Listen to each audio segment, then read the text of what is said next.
All right, guys, welcome back to the stream. Welcome back to the channel. Welcome if you're new. Appreciate you guys being here. Thank you so much for waiting patiently, as always. How do you guys feel about the new intro? Just out of curiosity, I've been using it for a couple streams now. I think it's pretty good. I mean, it gets me excited. Gets me pretty hype. You're saying you love it? Prince G says it rocks. Josh says it's interesting. You're saying that wait music had no right being that good. Well, I'm glad you like it. I'm glad you guys like it. That's good. That's good. Getting people excited for the stream. Corey, you're saying you were too early. It was all quiet.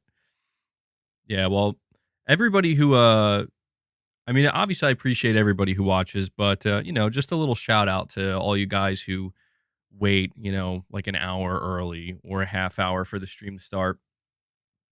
Good stuff. So, we we have a lot of different topics to go over and talk about today.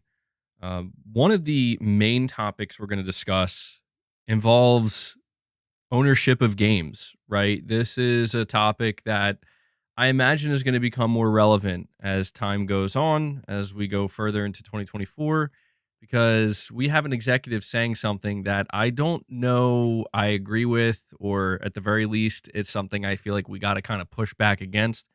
So we're going to talk about that.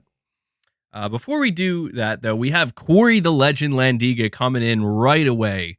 Right away, dropping 5 membership gifts onto the community. Corey, thank you so much, as always, man, for all of the incredible support that you show the channel and myself. Good stuff. Let's get some W's flowing in the chat for our good friend Corey here, getting us started off good today. So, excuse me. It's very cold outside, so hopefully, I don't know, my throat's been feeling a little bit dry. Hopefully, that won't become a problem. But you're saying a new Helldivers trailer just dropped. Did it really?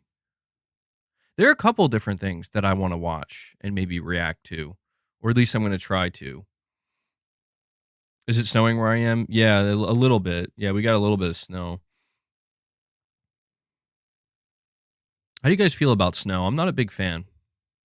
It looks nice, but outside of that, it's just kind of annoying. At least to me. We got Jake Skew 27 coming in. Jake Skew showing more support here, dropping another membership gift. Jake, thank you so much, man, for continually dropping those membership gifts. Jake brings us up to 6 members already. You guys, thank you. So we're going to talk about what what this executive had to say about how we have to apparently get comfortable with not owning our games. This is obviously in regards to the subscription-based future, and man, not it. To me, it's interesting to hear it so bluntly like that. I will give it was coming from Ubisoft who said this. I will give them credit that they're just being like straight up like, yeah, this is only going to work if people don't care about owning games. So they're not wrong in their evaluation of it, but man, it sounds crappy to me. It does. But that's not the only topic we have to talk about. We're talking about Foam Stars. That's right. I didn't think we would be talking about Foam Stars so soon, but apparently Foam Stars is releasing next month into PlayStation Plus. I want to talk a little bit about that. We have some new information on Rise of the Ronin that I want to share with you guys.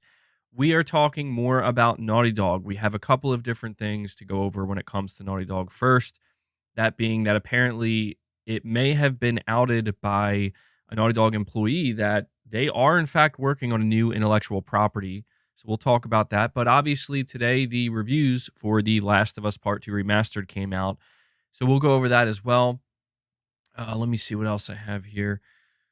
And there are a couple of other smaller topics that, if time permits, depending on which direction we go in, We'll see if we get to it.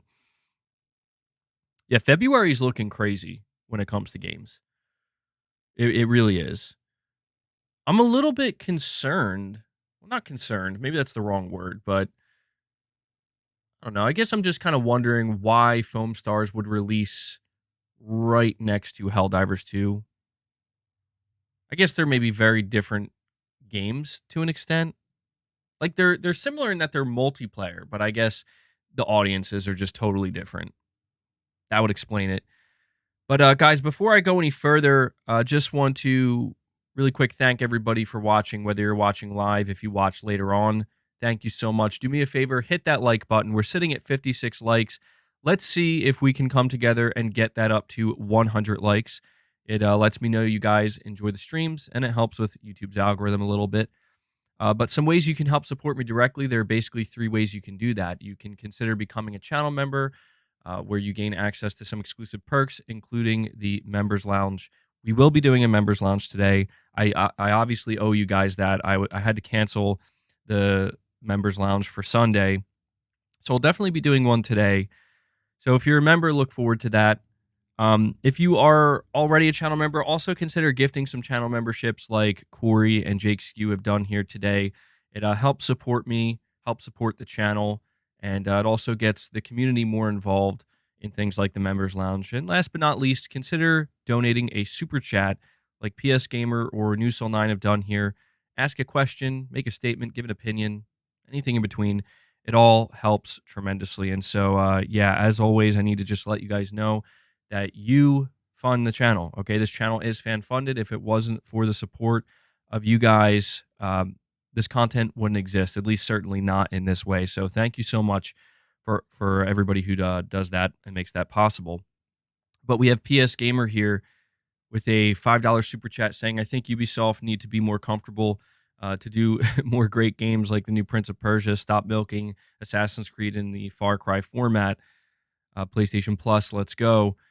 Yeah, it's really kind of interesting to think that this Prince of Persia game is finding seemingly, I mean, I don't know how it's selling.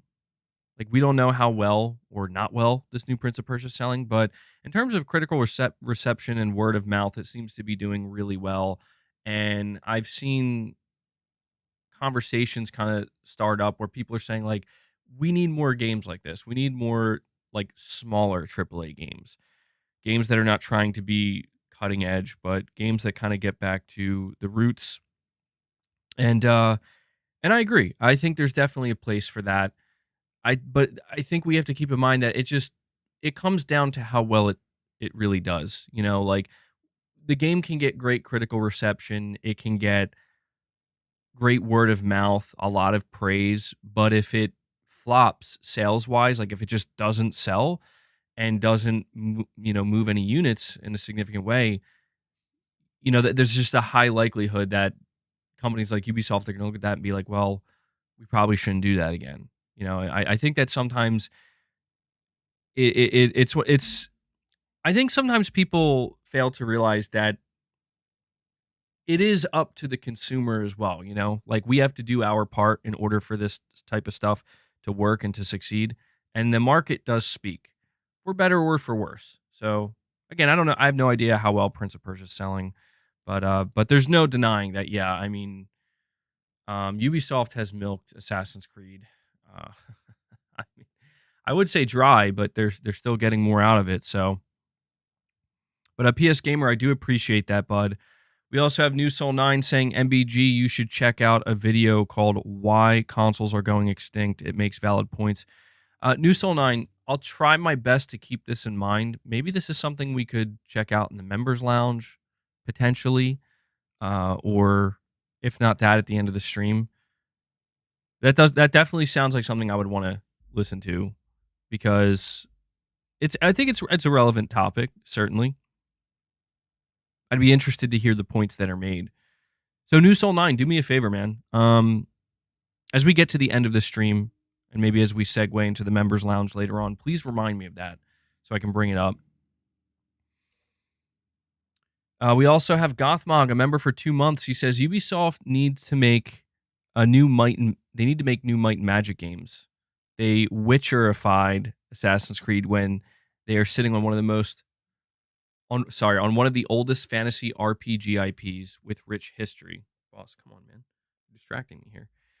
Yeah, I'm not familiar with Might and Magic. I'll be honest. I didn't even know that was a property that Ubisoft owned.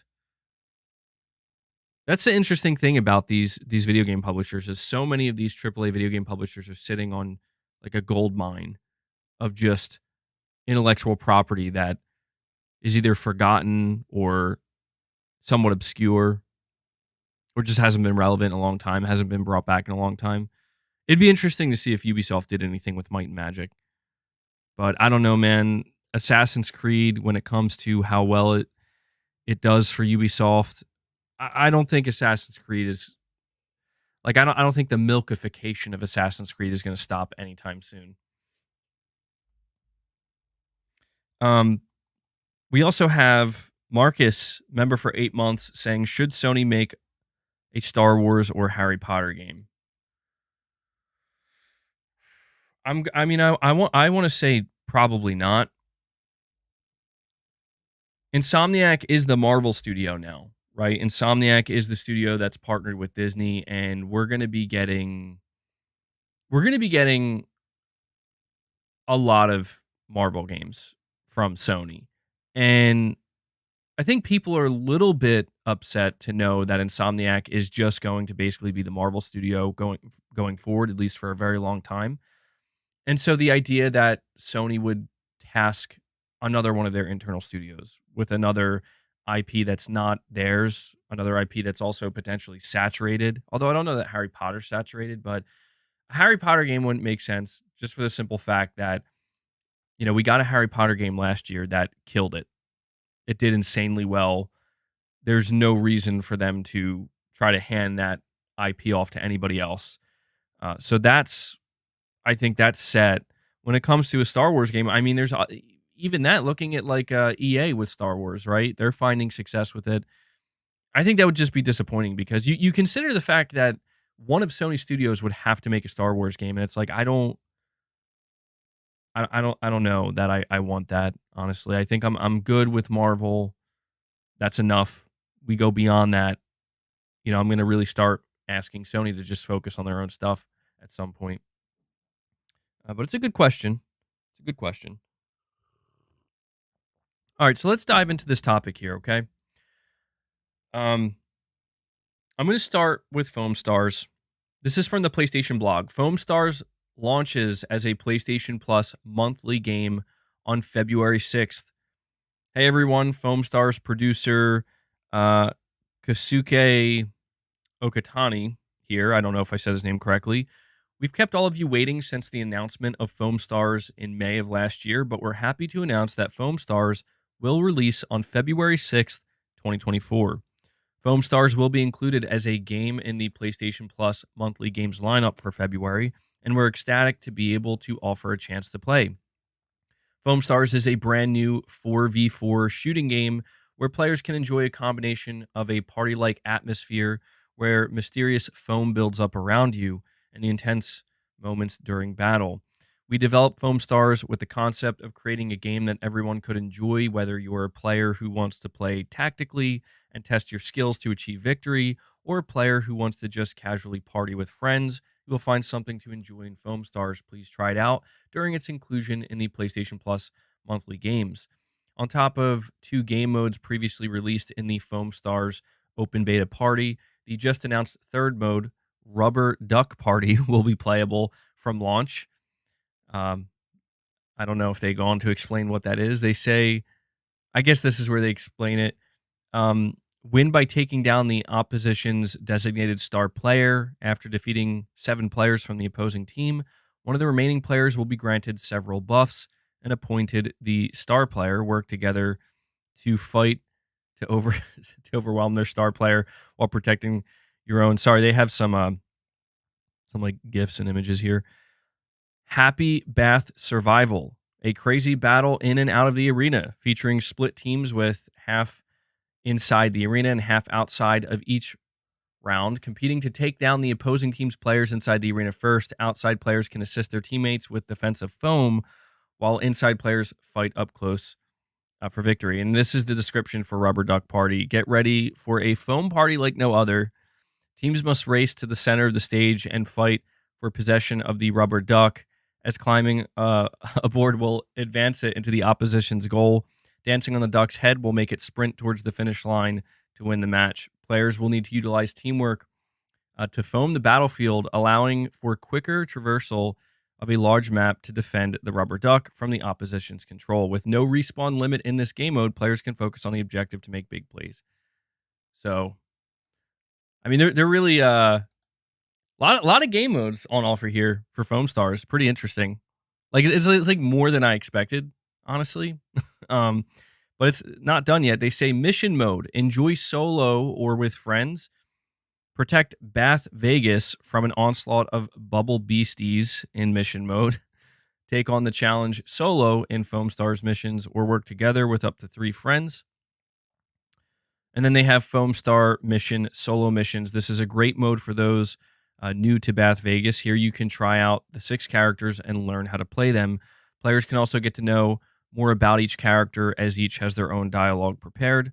Squad mission, cooperative missions. These are team missions where players can cooperate with up to 3 friends to take on challenges. During the mission, players will be able to upgrade their Foam Stars with different effects that are earned by clearing waves. Unlock rewards by completing challenges.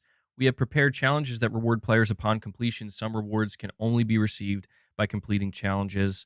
Additionally, there are 3 types of challenges: anytime, events, and weekly, each with varying awards. The Year of Foam. They say here Foam Stars will receive seasonal updates over the span of 1 year. Also, a season pass will be available for each season, offering a plethora of bonus items. Players can increase their tier by earning XP from battling or completing missions. Rewards will be unlocked as players' tiers increase. The first season pass that will be available at launch, Mel T, will be unlockable as a reward. Players who purchase the premium pass will unlock the character immediately. On top of seasonal exclusive content and skins, additional characters, maps, and modes will also be released throughout the year, so please look forward to a year-long Foam Stars party. So what's interesting about this is they are committing to at least 1 year of support for Foam Stars. I mean, I guess that makes sense. They don't want to sit here and say it's going to be a 10-year game if it ends up flopping or failing and, people are just not into it if it doesn't succeed. But I imagine if it does have a successful year, they'll announce year 2, right, of support, and it'll just kind of continue. I think that's kind of smart, honestly. You see these games sometimes that are clearly positioned as live service and like, yeah, we're going to be around for 10 years. And then it's like the game flops and is done within a year. So I think they're handling this in a smart way. But yeah, what do you guys think of Foam Stars launching into PlayStation Plus? I did see some people saying that they thought Foam Stars was going to be free to play. And yeah, I could see that. And it now makes me wonder, how much is the game by itself? $20, $40? I mean, the last time I remember seeing something like this was with Destruction All-Stars. I remember Destruction All-Stars was positioned to be, for some reason, a $70 video game. And you could tell no one was pre-ordering it. No one was going to buy this game. And Sony made the wise decision to put it into PlayStation Plus. I actually think it released in February of 2021 as a PlayStation Plus monthly game.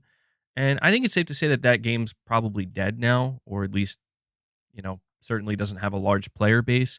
I don't know if Foam Stars is going to suffer the same fate, but there's no denying that it launching in the PlayStation Plus, I think, is going to... It's not necessarily free to play. You still have to pay for PlayStation Plus, but a lot of people have PlayStation Plus, so I think it gives it a pretty good fighting chance. Garrett Green, you're saying it's literally dead. I wouldn't be surprised. If you went to go try to find a match in Destruction All-Stars, I wouldn't be surprised if you had trouble finding a match at all.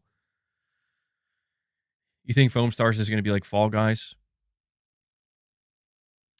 Yeah, I mean, it's going to be free in PlayStation Plus, so I could see myself giving it a shot just to see what it's like. I tried out Destruction All-Stars when that launched on PlayStation Plus, and it was okay. It got really boring really quickly.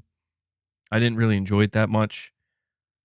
It was just a very kind of bland experience. But people who played Foam Stars, they said it's actually pretty good. I'm still not sold on it. It's just that art style is tough for me, man. It's not appealing to me. But you're saying Foam Stars is $30. Okay, I didn't know that. That's pretty cheap. But then again, I don't know. If people were expecting it to be free to play, then at that point, $30 can sound not so cheap. But $30, I mean, it seems right to me. The idea of Foam Stars being a $70 game doesn't make any sense. MBG, I rewatched your PlayStation Showcase streams again. Had a good laugh at the legendary meltdowns. Yeah, man. Good times, good times. Hopefully not this year, though, right? Hopefully there won't be any meltdowns during a PlayStation Showcase this year. But if that's what happens, that's what happens. It's funny. I forgot that Foam Stars was announced last year at the showcase. MBG, how do you feel about Foam Stars having AI in it? You know, I did see something about this on VGC. Let me check really quick.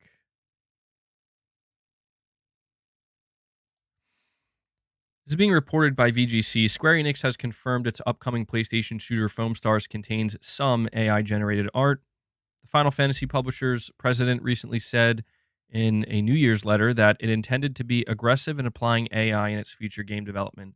Square Enix has previously used AI for things like improving facial animation and camera angles in FF7 Remake.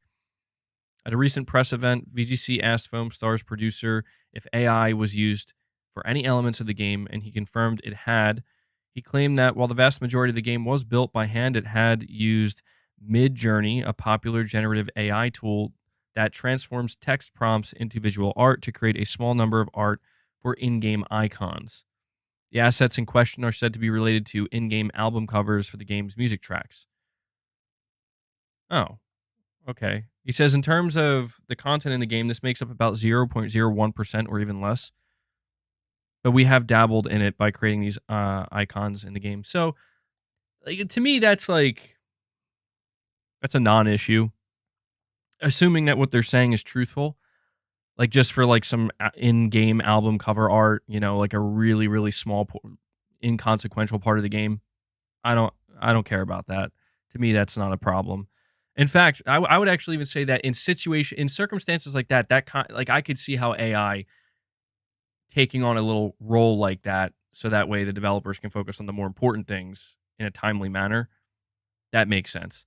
Now, if it's like, oh, all of the game's art was AI generated, then it'd be like, well, that's a little weird, you know, a little concerning, I guess. But no, I don't have any problem with this.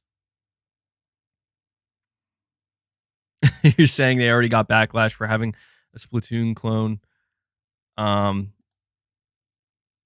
They decided to add fuel to the fire once again.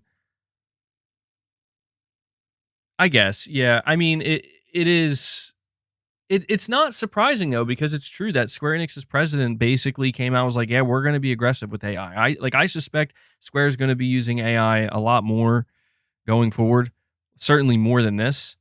And you know, we'll see. We'll see what ends up happening. Imagine cosmetics or battle pass items being made by AI. Yeah, I actually could see that happening. Yeah. That's kind of, yeah, that's a little, that's a tough one. That's a tough one. He's like, "Oh, well, we're working on the more important content, you know, but soul crushing." Yeah, it's a weird future to think about, right? Like, oh, AI making content for a battle pass to sustain our live service game, and all the devs are working on a new map, and it's just like, man, gaming is so different now. It really is. Actually, you're saying it's a very lame looking future. Yeah, certainly not the brightest. But we have Adam Curtis here. It says it's his first time super chatting. So Adam, Thank you for that, man. You're saying Foam Stars launching so close to Helldivers and for free is surely going to hurt Helldivers. All the big live services are free to play. Hmm. I mean, I'm not convinced it's going to hurt Helldivers. You know why? Because here's how I view it.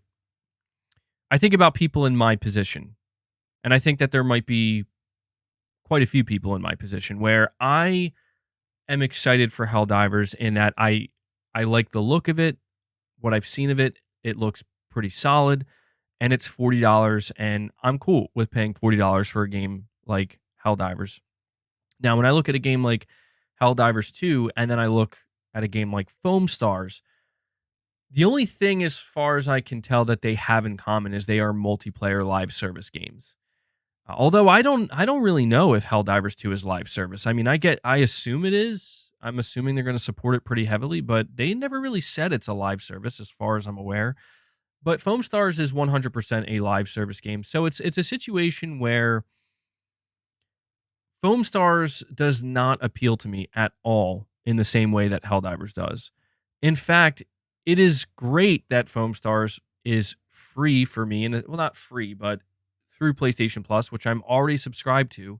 It's great for me because I would not buy this game, frankly, especially knowing it's coming out right before Helldivers 2. Like, I've already made the decision. Yeah, I'm buying Helldivers 2 day one. But if the only way I could play Foam Stars was by buying that, like, no, I'll pass on that. So it's just like, for me, it's like, it's there, it's free, give it a shot. And I think that there are a lot of people who feel the same way. Maybe I'm wrong about that, though. Maybe I'm wrong. But I just don't see a scenario where Foam Stars ends up taking players away from Helldivers because they're just so drastically different in every way. Foam Stars is a PvP game, you know? Helldivers is a cooperative PvE game. And then you look at the gameplay style, you look at the art style. I mean, everything about it, they're polar opposites as far as I can tell. So I think this is just one of those situations where people have probably already come to the conclusion that they're either interested in Helldivers, or they're interested in Foam Stars. And I'm sure there's also a group of people that say, hey, I'm not interested in either. I'm not interested in Helldivers. I'm not interested in a multiplayer co-op shooter like that. And I'm not interested in Foam Stars because I'm not interested in a PvP Splatoon-esque looking title. Right? So I think I think the concern arising is only natural because they're two multiplayer PlayStation exclusives launching right next to each other. But I'm going to say that they're both for very different audiences. I do feel confident in saying that. I don't think Helldivers is going to be hurt because because people are going to have to pay for it. Would Helldivers do better if it was free to play? Yeah, for sure. But I think it has the chance and the potential to do well with it being $40 and not a full 70. At least I hope it does.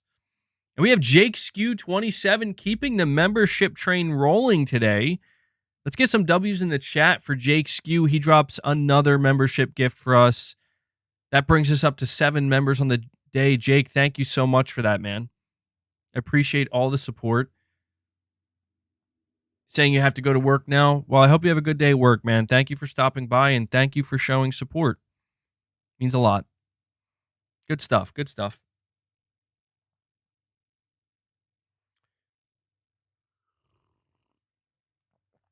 To be honest, when it comes to the conversation about multiplayer games, multiplayer PlayStation exclusives, I'm concerned in general. Truthfully, I am. Knowing that Sony wants at least one of these games, one of their multiplayer games, to be very successful, and just knowing that the vast majority, from what we can tell, I don't know, like PlayStation fans, like core PlayStation fans, they just don't seem to be that excited or amped about any of these multiplayer games. Actually, you're asking how my wife and kids are. Are they feeling any better? Yeah, they're on the road to recovery. Mrs. MBG's doing better. Little MBG's doing good. It was rough there for a little while. Yeah. But they're doing good now. So actually, I appreciate you asking, man. We have Mini Tom Official coming in and dropping 5 more membership gifts. Mini Tom Official. Dude, I feel like, I don't know. I don't know if this is your first time gifting or not, but awesome to see, man. Thank you so much for paying it forward and for getting involved here and dropping 5 more gifts. You're saying, I just wanted to help out first time. Yeah, I thought so, man. I really appreciate it. That means a lot. Let's get some W's flowing in the chat for Mini Tom Official's first time dropping some membership gifts. He drops a 5 bomb. He brings us up to 12 members on the day. Love to see it, man. Thank you so much. Let me add that to the counter here. So we're making our way. Yeah. Thank you.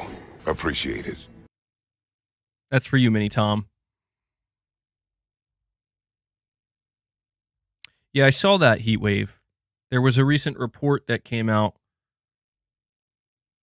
from the data from the Insomniac hack saying that PlayStation players spent, or PS5 players spent way more time playing single player games than multiplayer, which is really interesting. But in a way, I feel like that's kind of not surprising because I feel like PS5 players have made it clear that, like, yeah, we love single player games. Like, please bring us more single player games.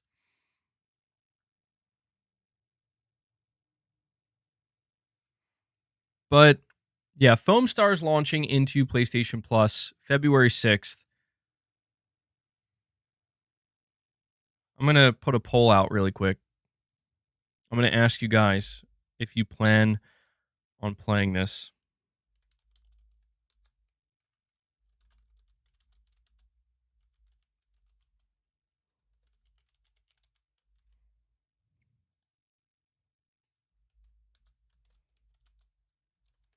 All right. So I'm putting the poll out there. You guys can vote. Do you plan on, I have a typo there, but do you plan on playing Foam Stars? I think the fact that it's going to drop in the PlayStation Plus will help it. At least that's the hope. And we'll have to see. For all we know, Foam Stars could be DOA and a total flop that just ends up burning Square. I mean, it's not like this would be something necessarily new for Square. Square has been pretty aggressive in their approach to live service, and they've had some really huge bombs, like really, really bad bombs. We'll see if Foam Stars can kind of break out of that for them.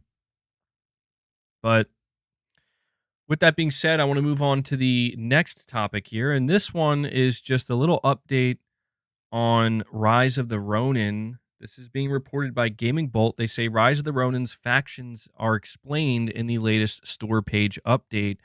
Developer Team Ninja has updated the PS5 store page for its upcoming open world action title, Rise of the Ronin, offering more details on the various factions that are part of the game's story and setting of the Bakumatsu era. Again, I apologize in advance for any mispronunciations. I'm sure there will be many of them. Rise of the Ronin will feature 3 distinct factions at play: Sabaku, Tabaku, and Obi, or Obey. The Sabaku is a faction of those loyal to the Tokugawa shogunate and are looking to maintain its centralized rule over Japan. It is headed up by Chief Minister Naosuke Lee, feared as the Red Demon of Lee, and famed geisha of Miyazaki, the Miyazaki Pleasure District in Yokohamataka, Murayama. Oh my goodness. Heading up efforts against the shogunate is the Tabaku faction, which is headed up by Ryoma Sakamoto and Kaguru Katsura. Like a Dragon Ishin players will recognize Sakamoto as a former Tosa Clan Ronin skilled in swordplay, as well as the use of Western-styled pistols. So that sounds pretty. See, that to me is one of the more interesting aspects of Rise of the Ronin, is the fact that it does have this kind of Ghost of Tsushima-esque feel to it, but there are going to be, like, just guns in it that you can use, which is cool. He is joined by Choshu Clan retainer Kaguru Katsura, who is known for his level-headed and cautious approach. The third major faction in Rise of the Ronin is the face of the Western forces, Obi, who are looking to open Japan up to a foreign trade with the U.S. and European powers. The OB is headed up by U.S. Navy Commander Matthew Perry and British diplomat Rutherford Aylock. So there you go. A little break. Not major news here. I think there's also, by the way, I think there are some PSN avatars that are available for Rise of the Ronin. Let me go see if I can find that for you real quick. I did come across this since we're on the topic of Rise of the Ronin. Not sure how many of you care about your PlayStation Network avatars. Free Rise of the Ronin avatars available now. Push Square says ahead of its PS5 release on March 22nd, Sony is offering a handful of free Rise of the Ronin avatars to customize your profile with. There are 6 in total, and you can individually claim each one by logging into your PSN account on the game's official page and scrolling down to the factions of the Bakumatsu era section. Each code it spits out appears to be unique, so you'll have to go through this process yourself to redeem them all. Okay, so there is a bit of a process here. So again, you have to log in on your PSN account on the game's official page and then scroll down to the factions of the Bakumatsu section. And then apparently you'll have different codes for PSN avatars that'll just kind of, I guess, randomly be generated. So there you go. Rise of the Ronin, again, a game I'm really excited about. I'm trying not to like think about it too much because there are still so many games coming out before Rise of the Ronin that I want to make sure I play, but there's some new info for you. We have Angry Whale Watcher, member for 8 months. He says, after playing the beta, I've been looking forward to Foam Stars for months. There's nothing like this game on PlayStation. That's interesting, Angry Whale Watcher. Yeah, I've seen people excited for Foam Stars. I know maybe it's a little bit, I don't know if it's a meme, but people kind of make fun of it a little bit. Even I have at times, and I get it, but I just can't seem to get away from the reality that people have played this and they've really enjoyed it. So it's like, it has at the end of the day, man, if a game is really fun to play and really good, I don't know that it will be a successful live service for like 5 or 8 or 10 years. But if a game is really fun, really addicting to people, and they really thoroughly enjoy it, it can find its audience and it can last quite a long time, at least a couple years. And so maybe that's what Foam Stars could end up doing. We'll see. But the next topic I want to dive into, this is going to be one of the bigger topics before we talk about the idea of being comfortable with not owning our games, is all about Naughty Dog. So first and foremost, I want to go over this news here, where apparently it may have been discovered that Naughty Dog is in fact working on a new IP. This is being reported by Gaming Bolt. They say it's been 3.5 years since Naughty Dog's last major release, and though the developer has released The Last of Us Part 1... Okay. This website is broken. Wow.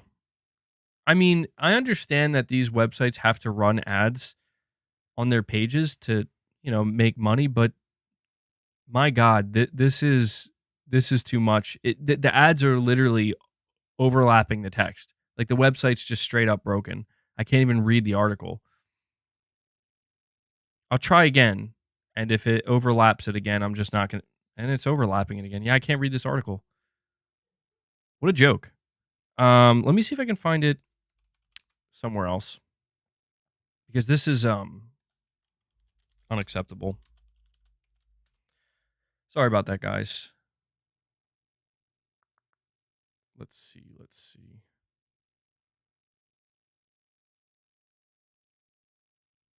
I'm not, it's interesting. I'm not seeing this being reported on.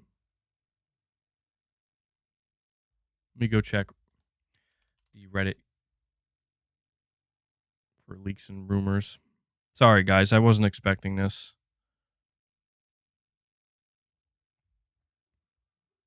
Here we go.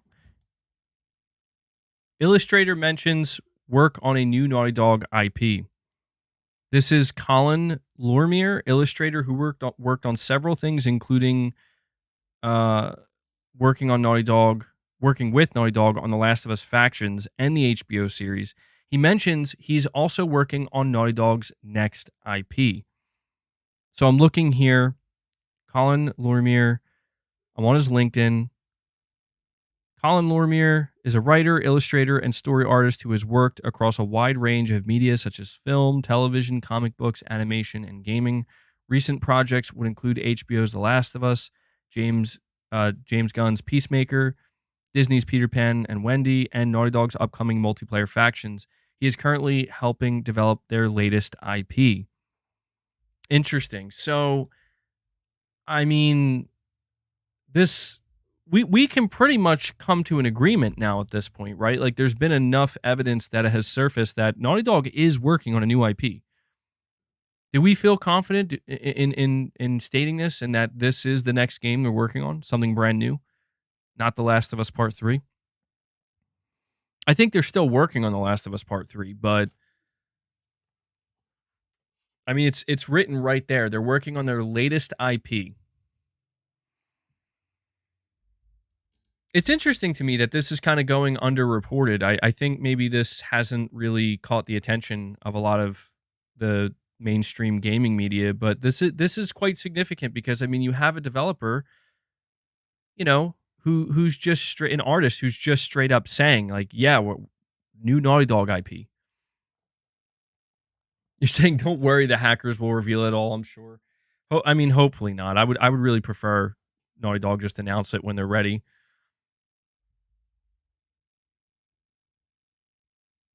Gothmog is saying, you think we already knew from the online cancellation announcement? I mean, that's the thing. Naughty Dog nor Neil Druckmann, they haven't come out and straight up said to our faces, we are working on a new IP. They haven't said this. But they've like reiterated the idea of like, oh, we're working on a new game. We are working on new games. They've said this over and over again to the point where it's almost like, I mean, you're just basically making it sound like you are working on a new IP. I guess my only thing is why they wouldn't say that, right? Like, I don't know why they wouldn't say that. I'm sure there's some kind of reason why they're not saying it, but I don't know, man. I do think they're working on a new IP. I said I don't know, but I do think they're working on a new IP. And this, to me, confirms that. And we have Exley Trismegistus coming in, dropping 5 more membership gifts upon us. Guys, let's get some W's flowing for Exley, always showing incredible support to the channel and to the community. Exley, thank you so much for that, man. You just brought us up to 17 members on the day. So we are very close now to hitting our goal, which is awesome to see. It's always cool to see us getting close to hitting those goals. I really appreciate it, Exley. Thank you. That's for you, man. Appreciate it.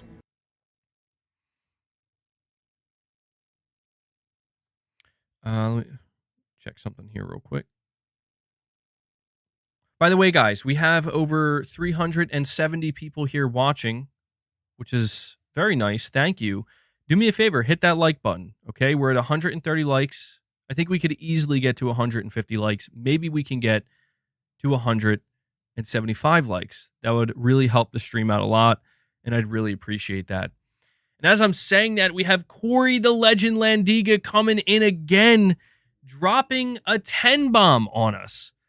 Corey drops 10 membership gifts. He's demanding the MGS theme. Corey with the 10 bomb saying, I want the MGS theme. Corey, you will get the MGS theme, my friend. I'm going to save the lifting for if we hit 50 members, okay? Dude, my muscles are sore, bro. I worked out again yesterday, and I'm feeling it. I'm thinking about maybe taking creatine again. I'm not sure, though.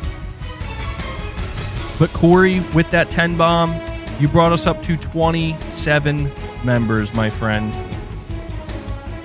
So let me update this. Sorry if I'm screaming into the mic. I'm going to update the member goal. We'll continue our conversation. Corey, thank you for all of the support, man. Exley as well. All of you guys.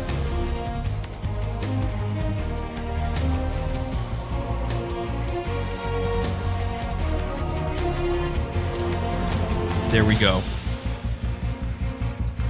You're saying do 15 reps? If we hit 50 members, I'll do more than 15 reps. Okay? I can't do it every time. We hit the goal of 25 members. Corey says, I want to hear MGS. That's doable. That's doable. And we have Exley coming in with another 5 memberships gifted. You guys have a full-blown membership train going. Exley dropping 5, basically a 10 bomb on top of Corey's. Bringing us up to 32 members. Exley wants to see some reps. Clearly. He wants to see some reps. But Exley, dude, thank you so much, man. I really appreciate all you guys do for the channel. The support is amazing. It is. Thank you. Exley, you're saying you technically owe us some. Actually, I'm gonna need you to let me know where this is coming from. You're saying I owe you reps? It's a warm-up set, MBG. When you hit 50 members, you can go to failure. I'm telling you, man, we hit 50, I'll do some reps. All right? Because I gotta play the song and everything, which I don't mind. It's just it takes up a little bit of time, that's all. See, I feel like if I end up doing like reps or any type of lifting every time, because we hit a lot of goals. You guys constantly crush goals. I feel like it might turn people off too much that are here to just get the info. But dude, we're already at 32 members, so you guys are killing it. I owe you a marathon. Actually, you're saying we got you to 150 at the end of the stream last time you streamed and you were too tired. Oh, you know what? Yeah, you're right. That's true. That's true. Well, I guess I do owe you some. I do owe you some. I forgot about that. And as I'm saying that, dude, Corey comes in and says, we're getting the reps, bro. Corey is demanding the reps. Corey drops a 20 bomb on us. Corey, the legend Landiga, does it again. Thank you so much. Corey's doing the heavy lifting right now. Let's get some W's in the chat. All right, let's go. You guys want some reps? I'm going to give you some reps. Here we go. Let's see how many I can do.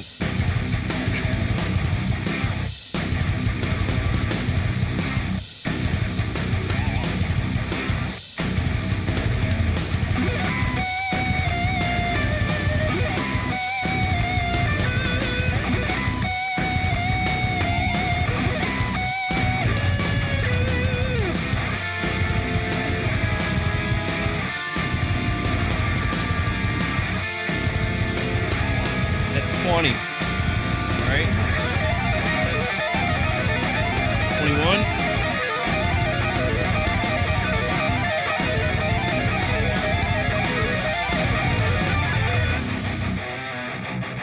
Saying breathe. I am. I'm breathing through my nose. Hold on. I'll do a couple more. I gotta lift PS5s.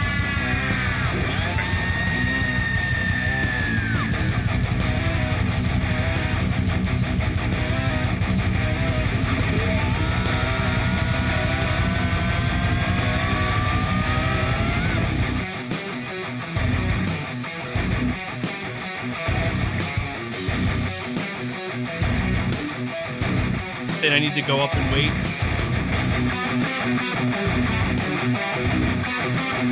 Well, now I got a full-blown pump. Thanks to Corey's 20 bomb. Dude, this music does get me fucking pumped, though. It's still going. How long is this thing?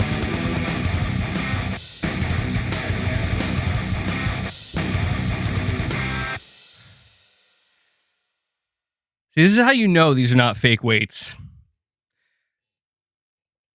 So somebody, I think the last stream was like, yo, those are fake weights. Like, bro, do you hear how winded I am? They are not fake weights. It's 25 pounds. If I went any higher, I wouldn't be able to talk at all. I do have 50-pound weights downstairs, but I'd probably end up smashing it into something, breaking, like probably destroying my monitor. There we go. I'm feeling it though. But Corey, dude, thank you so much, man. 20 memberships. We're at 52 members on the day. I didn't think when I said when we get to 50, I'll do some reps. That's exactly what would happen. And actually, just so you know, man, I did some curls at the end there. Some hammer curls. That was for last stream. What song was that? I have to find the name of it. It's like a free YouTube song. But it's free to use. Anybody can use it. It sounds pretty good. All right, let me update the member goal again. Try to catch my breath here. And we'll continue our conversation. Man, I really wonder, though, how many total reps I've done for shoulders since we started doing this. I do wonder, because it's had to be quite a bit, right? Like, at the rate we're going, my delts are gonna be ripped. And there we go. So 52 members. Corey, again, thank you for that 20 bomb. And thank you, Exley, and everybody else who's been gifting. You guys are killing it today. But with that being said, have we started the first topic yet? Yeah, we went through about 2 topics so far. We're on the 3rd topic, which is talking about Naughty Dog. But, you know, sometimes we just got to take a spontaneous break to listen to some metal and do some reps. That's so funny, man. I enjoy it, though. It really does. I will say, and then I'll move on after this. Being able to, like, kind of just randomly do some exercising during the stream, it legitimately wakes me up. Like, more than the coffee does. More than the coffee does. Gets the blood flowing. But all right. Last of Us 2 conversation. Last of Us 2 remastered conversation. That's coming up next. That's actually what we're going to talk about now. I just wanted to point out to you guys that we do have an artist that's working at Naughty Dog that confirmed on their LinkedIn, seemingly accidentally, that they're working on a new intellectual property. So the next game we see announced by Naughty Dog should be something brand new, based off of not only this, but everything else we've heard. The only question is, what is it going to be? An action adventure game? I want to ask you guys that before we talk about The Last of Us Part 2 Remastered. If we do get a new IP, well, when we do get a new IP from Naughty Dog, do you think it's going to be in the same vein of Uncharted, of The Last of Us, where it's going to be this, you know, like really over-the-top action-adventure game? Or do you think it's a possibility that Naughty Dog could try to create a very different type of game? Almost like a different genre than what we're used to. Do you think fans would be okay with that? Do you think fans would be upset with that? I'm just curious to see what you have to say before we talk about Part 2 Remastered. Corey, you're saying you thought it was going to be some kind of sci-fi game. If I had to guess, I think the sci-fi game is coming from Sony Santa Monica. I think Cory Barlog has dropped kind of enough hints to kind of put us in that direction where it's like, yeah, our new game is going to be sci-fi. Naughty Dog, I've heard people say that their game is going to be like based in medieval times or something like that. But I don't know that there was any substance to this. Maybe just speculation. You would love to see a complete horror game from Naughty Dog. That would be very interesting. To me, The Last of Us, mainly The Last of Us 1, but also certainly a lot of parts of The Last of Us 2 are horror. Yeah. But a full-blown horror game that strays further away from like action adventure. I don't know. I don't think Naughty Dog would do that though.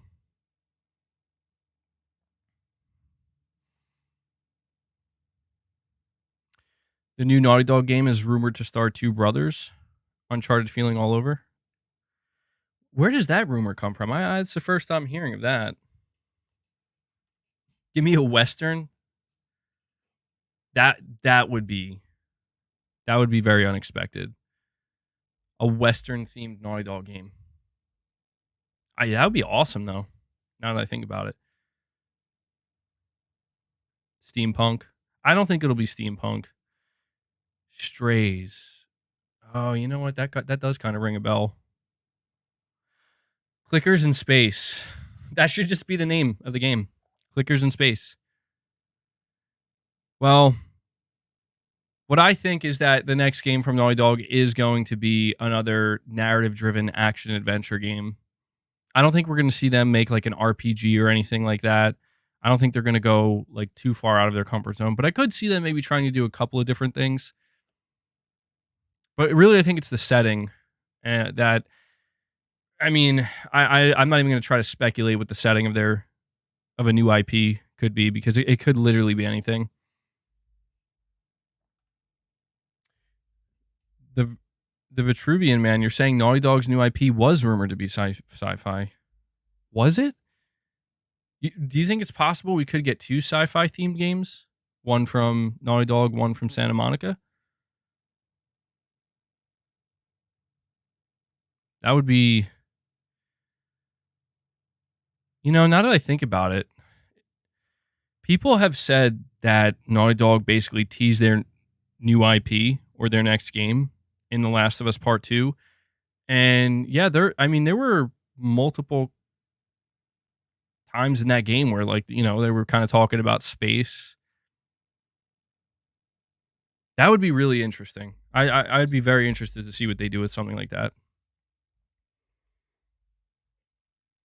You're saying The Eyes of Polaris leak you covered a while back. Wow, that's funny. You're saying I even covered it. Geez, yeah. There's been so many different rumors and leaks over the years that, I'll be honest, it's hard to keep track of it all. Well, either way, I am very confident in saying that I feel that the next time we hear from Naughty Dog in terms of a new game announcement, I think it's going to be their new IP.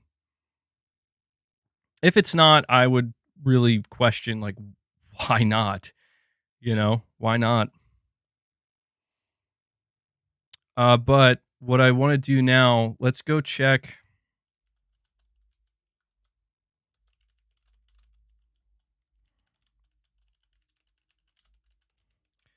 Let's go check the Last of Us Part 2 Remastered Metacritic because the reviews did come out today. So right now, The Last of Us Part 2 Remastered is sitting at a 91 on Metacritic with the Metacritic Must Play stamp of approval based off of 71 critic reviews. Now let me go check this. The Last of Us Part 2. What's that at on Metacritic? 93. Fascinating. What do you guys make of this? So it's at a 93 for the PS4 based on 132 critic reviews. Part 2 Remastered is at 91 on PS5 based on 71 critic reviews. Why is it lower?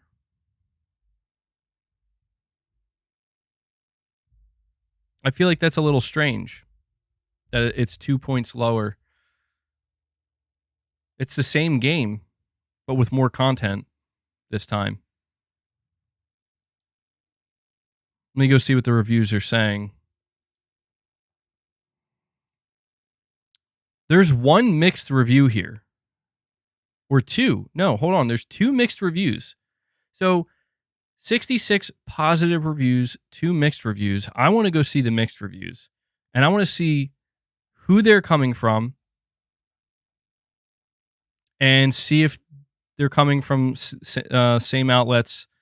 IGN Spain and Inverse both gave The Last of Us Part 2 Remastered a 7 out of 10. I want to go see if they reviewed The Last of Us Part 2 on PS4 and what they said. So give me a moment to scroll and see if I can find it.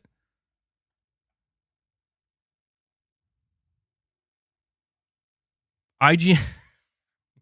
So stupid. I knew it was going to be something stupid. IGN Spain gave The Last of Us Part 2 on PS4 a 9 out of 10. IGN Spain gave The Last of Us Part 2 remastered on PS5 a 7 out of 10. Somebody please explain this to me. What happened? What happened?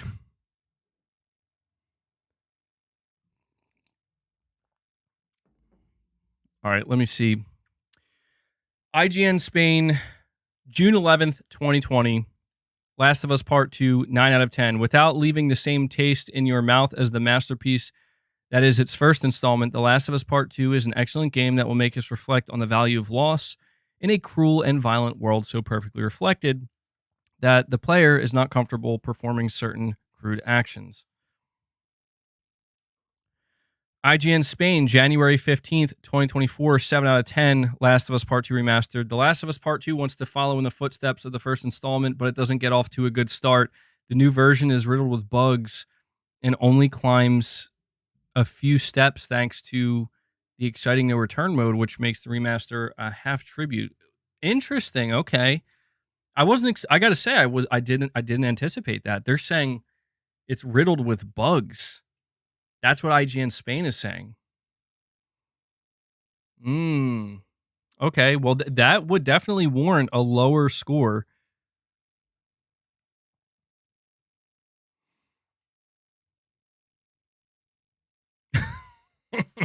BB12, yeah, that's what did it. All right, so we also have Inverse. What did Inverse give the original Last of Us Part 2? If I can find them here. I don't even see them on here. Inverse. Did they not review The Last of Us Part 2 the first time?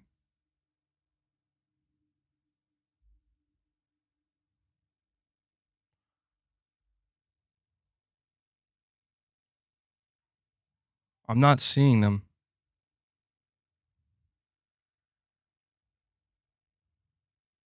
Still scrolling, still scrolling.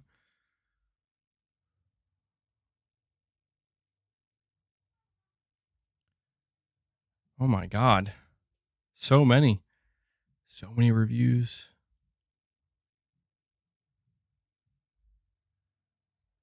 Yeah, I'm not seeing Inverse here.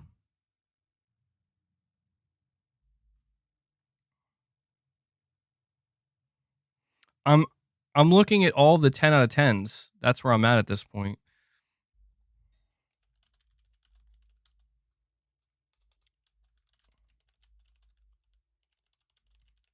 All right, let me see. Maybe I can find it here. Okay, I found it. 8 out of 10. Why couldn't I find that on the Last of Us Part 2, the most emotionally corrosive video game ever? Inverse score, 8 out of 10. Okay, so Inverse gave Part 2. They say here, January 15th, 2024. Ultimately, The Last of Us Part 2 Remastered is functionally the same game with a few new features and some developer commentary. It feels like an attempt to capitalize on the success of the HBO series and to entice a new audience to jump into Part 2 before it's adapted into Season 2. But while the developer commentary is interesting and helps demystify the kind of work that goes into these extremely expensive video games, its new roguelike mode gets old fast. The Last of Us Part 2 Remastered feels like an inevitability in terms of what the greater market demands, but that doesn't mean it's worth your time. Okay. I mean, it all sounds pretty fair, truth be told. But let me go see some of the other higher scores here and see what they're saying. We got... Who do we want to hear from? VGC says The Last of Us Part 2 Remastered is the best way to play one of the best games ever made. Excellent bonus content and visual bells and whistles make this $10 more than worth it. And the exact excuse you need to revisit this modern masterpiece. Screen Rant says The Last of Us Part 2 Remastered is ultimately still The Last of Us Part 2. It's one of the greatest narrative achievements in the medium, repackaged with more gameplay avenues. Okay, so yeah, I mean, I'll be honest with you guys, like, I always thought it was kind of weird for some remasters to get reviewed so soon after. It's like when we saw like Ghost of Tsushima director's cut like get reviews and stuff. It's like it just doesn't feel necessary. If in fact, if you look at this, for The Last of Us Part 2, it only served to kind of lower the score for them. But sitting at a 91. But if we head over to the Naughty Dog blog, they have a whole write-up here, and I'm actually not going to read it because they put it in video format. So I figured we could watch this together if you guys want. If not, watch it together. Talk about it together. I have to turn my light on really quick because it's actually getting dark outside. So hold on one second.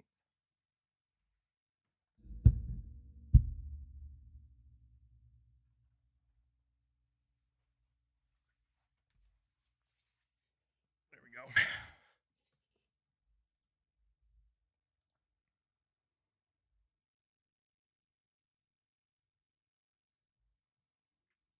John saying he's not buying The Last of Us Part 2 Remastered. All right, well let me open this up and we'll react to it together.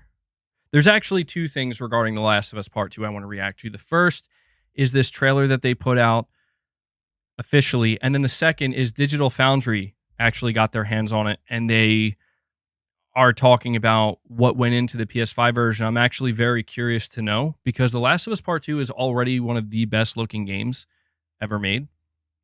So I genuinely wonder, like, other than the 60 frames per second, what else could they really do, visually speaking? But before I do that, we have Disco Cobra 2013. Man, thank you so much for the $20 super chat. Appreciate all the support you've been showing the channel, man. You're saying, so what all games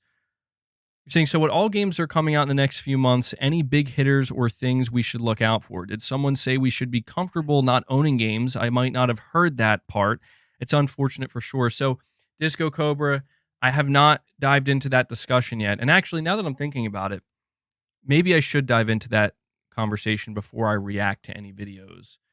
So maybe I could kind of splice that in here because I do have a lot to say about that, or at least something to say about that. I didn't cover it yet. When it comes to any big hitters that we should be on the lookout for, I mean, to me, some of the bigger ones that I think you're going to probably want to pay attention to are Final Fantasy VII Rebirth, Dragon's Dogma 2, in my opinion, Rise of the Ronin. If Rise of the Ronin ends up being disappointing, I will be quite surprised and very disappointed myself. But I think Rise of the Ronin is one we might want to keep our eye on. I'm going to throw Helldivers on there. I am. To me, that's not necessarily a big hitter, but it's one that I think could end up punching above its weight to a certain extent. And I think that it's a game we might want to pay attention to. Tekken 8 is absolutely a big hitter that I think is going to do really well on a lot of people's radars, coming out just a couple of weeks. I don't know if I could count The Last of Us Part 2 Remastered as a big hitter in the sense that I feel like a lot of people are like, well, I'm good. I don't really want to replay it right now. Or, it's just a $10 upgrade for them. So, but off the top of my head, those are some of the games that I'm thinking of. You expect Helldivers 2 to be in the low 80s? Yeah, it's a possibility. That would be good. I think that would be good for Helldivers 2.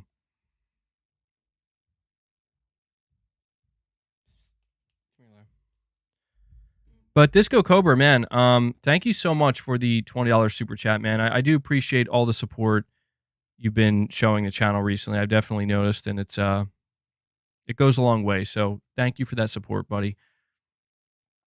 And so here's what we'll do, because I don't want to. I consider video reaction content separate from normal content. So what I'm going to do is I'm going to move to the final topic, which is talking about the idea of being comfortable with not owning video games. All right. I'm going to talk about that and dive deep into that conversation. And then once we're finished that, I'm going to circle back around and we're going to react to a couple things and watch a couple things together. But yeah, so let me go over this article. This was written up and being reported by Push Square. They say here Ubisoft's director of subscriptions, Philip Tremblay, has suggested gamers will soon need to feel comfortable about not owning the games they play as more come bundled within a subscription service. Speaking in a new interview with GamesIndustry.biz about a new tier for Ubisoft Plus, Tremblay likens the process to your old CD and DVD collections being replaced by streaming services such as Spotify and Netflix. One of the things we saw is that gamers are used to, a little bit like DVD, having and owning their games, he explained. That's the consumer shift that needs to happen. They got comfortable not owning their CD collection or DVD collection. That's a transformation that's been a bit slower to happen in video games.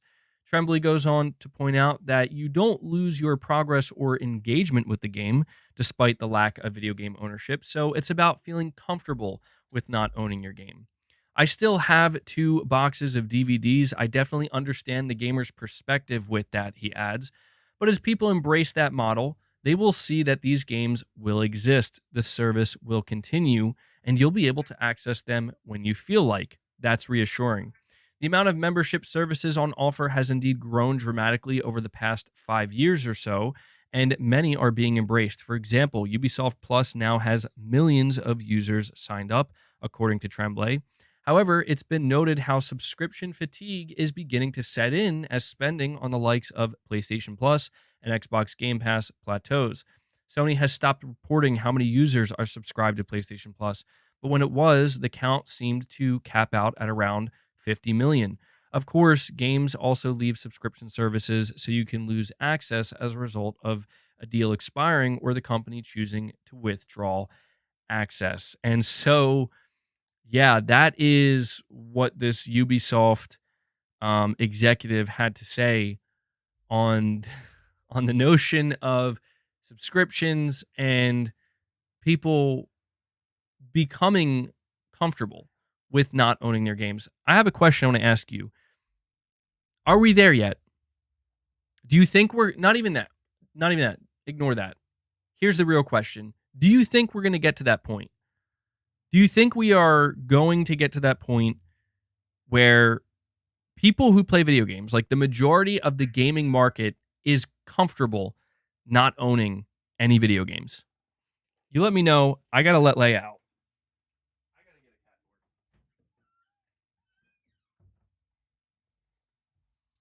I swear, man, I have to get a cat door installed because Leia can never make up her mind whether she wants to stay in here or leave.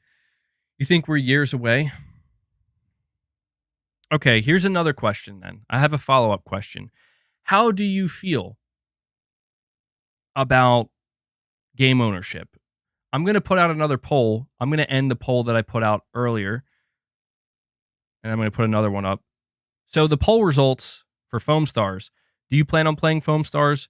362 votes, 46% said no, 32% said yes, 21% said not sure. So I'm going to put up a second poll.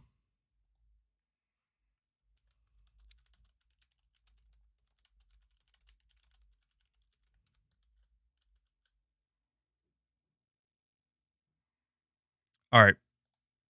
The second poll is going out. Do you care about video game ownership? For this one, I felt like I had to just put a flat out yes or no. I feel like there really isn't a middle ground here. You either care or you don't. Michael Lynch with a $5 super chat says, do you listen to Lorna Shore? I've heard a few songs through the charismatic voice streamer. Will Ramos' voice is otherworldly. That's actually so random you bring this up. And what I will say is I'm familiar with both. Like I know the charismatic voice. I've came across her channel a couple of times, and it's always interesting to see her reaction to certain bands I'm into. And her and Will Ramos are friends. I didn't realize that Will Ramos was the singer of Lorna Shore. I personally don't listen to Lorna Shore. It's a bit too extreme for me, but I have a good friend who that's his favorite band and he loves them. And And believe it or not, Will Ramos actually got me into Sleep Token. I didn't know about Sleep Token until I heard Will Ramos basically go on and on about how much he loves these guys. And then I started listening to him. I'm like, yo, Sleep Token's awesome. Unfortunately, I just can't get into Lorna Shore. I think they're skilled musicians, but something about it's just a little too intense for me with the yeah with their music. But Michael Lynch, thank you for that super chat. A little bit off the beaten path there, but good stuff, man. But I'm looking at the poll results right now, and it seems pretty clear that, at least based off of the 100 or so votes we have, that most people are saying they do care about video game ownership. So I have a couple of things I want to say about this, all right? First off, I don't think what this Ubisoft executive is saying is wrong. Like, what he is saying is actually just the objective truth, in that people will only embrace the subscription model in a big way once they become comfortable with not owning video games anymore. I think some people are reading this as him saying people shouldn't, and that's why I'm putting it here like, there's a base, like, there's no question mark here, I guess is what I'm trying to say. He's not saying that we should be uncomfortable. Of course, when it comes to these big companies like Ubisoft, Sony, Microsoft, EA, like, obviously they want us to not care about ownership. That would help them. That would be beneficial to them. So as long as we care about it, it just, it's something that they're going to continue to kind of chip away at. But we've had these extensive conversations about physical media in video games, the role it plays, the importance of it, the degradation of it. I just saw that apparently Best Buy is removing all physical media. At first, it was just movies, Blu-rays, DVDs, CDs, and now apparently it's video games as well. So video games are just gone from Best Buy. And if you're somebody who shopped at Best Buy, for video games, you can't anymore. So that's another option just kind of wiped off just like that. So it sucks to see. We have Disco Cobra 2013 with another $20 super chat. Disco Cobra, thank you so much, man. Seriously, thank you guys for all the generosity you show the channel. Disco, you're saying, I still buy CDs, 4K Blu-ray, and retro games. I also still buy the occasional new game if they make a physical copy. We can see in some cases they don't make physical copies. They are already trying to make that push. And you're absolutely correct, Disco Cobra. You're 100% correct, where we are beginning to see video game publishers, specifically AAA video game publishers, very slowly but surely kind of experiment and see, like, what would happen if we didn't release a physical version. And the game that comes to mind is Alan Wake 2, a very critically acclaimed game.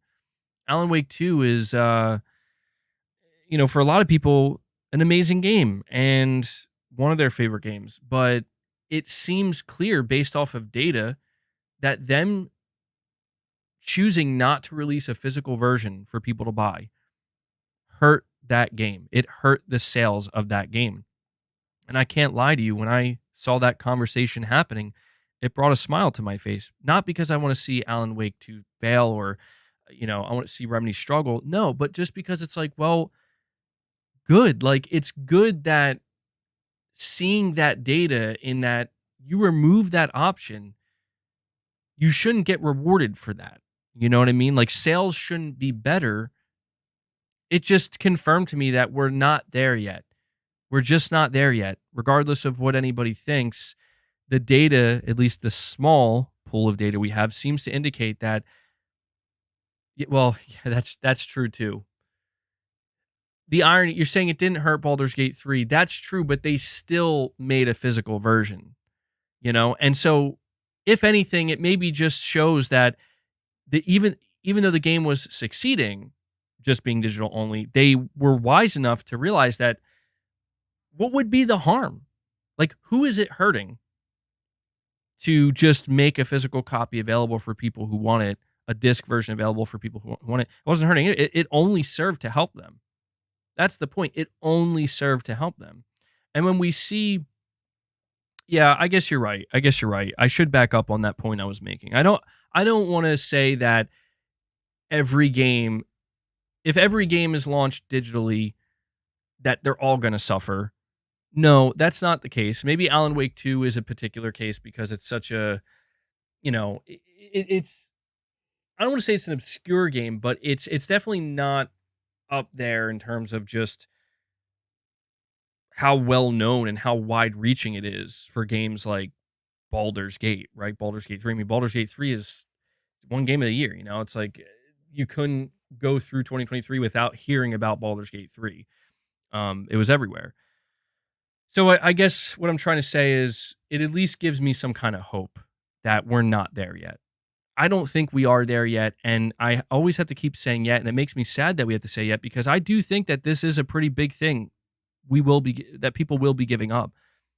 If we do get to a point where everybody, like the overwhelming majority of the video game market is experiencing games through subscription services, if we ever get there, whether that's through downloading the games or playing them through the cloud, it will be nice in terms of accessibility and convenience, but we will be sacrificing something. And that is we're giving up ownership.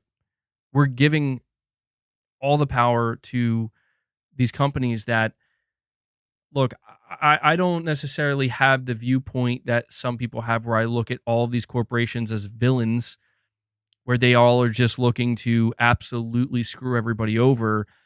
I don't think that's fair because I do think that it's a little bit more nuanced than that. Are they driven by greed inherently? Yes.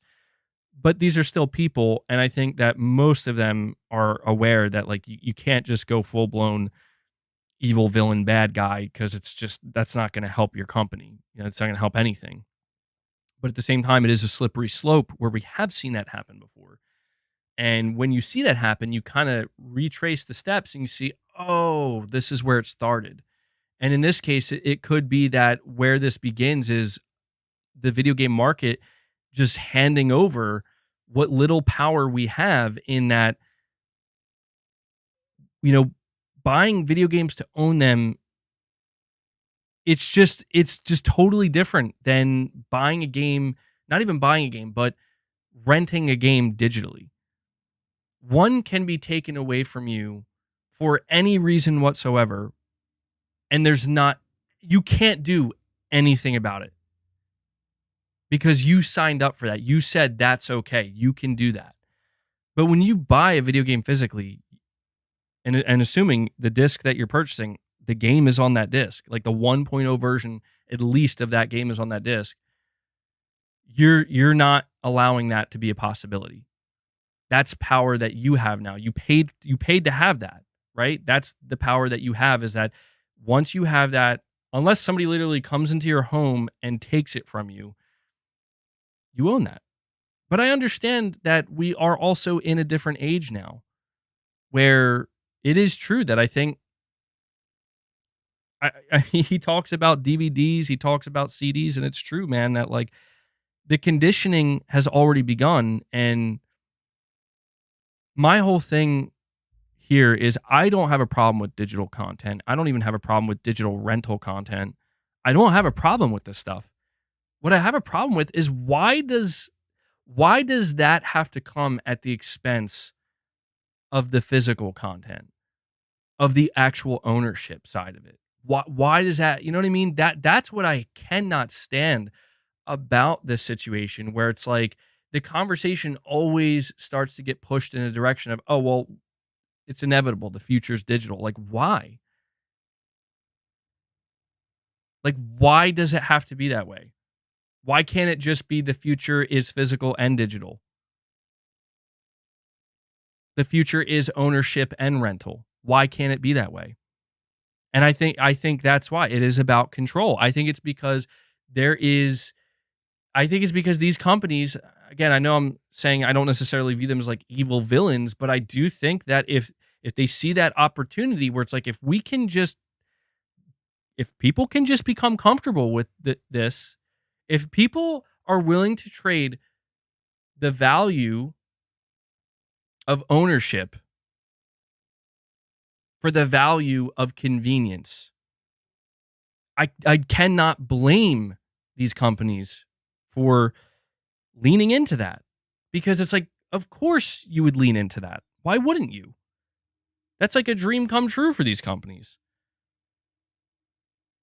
But again, I don't think anything cataclysmic has happened yet, so to speak. Cataclysmic, right? Where it's not like we've seen a situation where half the content from Netflix, as far as I'm aware, was just wiped. Just total, like half of it just gone, like erased. But we've seen smaller little like pockets of that happen. But I think if enough of it happens over time, and if it also happens at a time when we already gave up all of our power, well, there's nothing we could do. You see what I'm saying? Like, there's no other option. I don't know. It just it sucks, man. I just think this whole idea of a digital rental future has to come at the expense of ownership. That's so dumb to me. It is. But Disco Cobra, I'm sorry, you got me kind of going on a little tangent there, but I really appreciate the super chat, man. And I try for right now. My main focus is buying games physically. I try my best to send that message at least to PlayStation.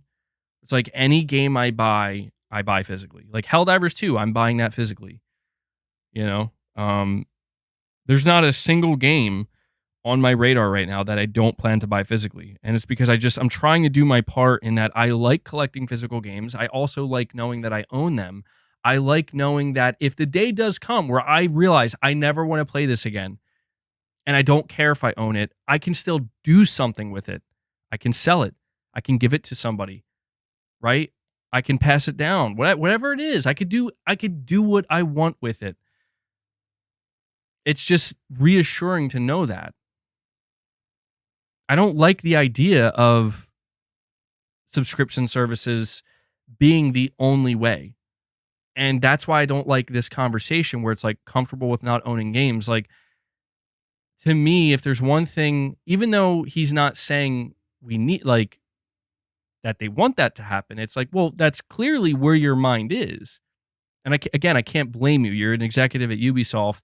You're trying to map out the future of gaming. I get why your mind is there, but that is absolutely what these companies want to do. And it's tough, man, because I don't like making it seem like a bigger deal than it is, because I'm looking at these 200 votes that I have on my own poll right now.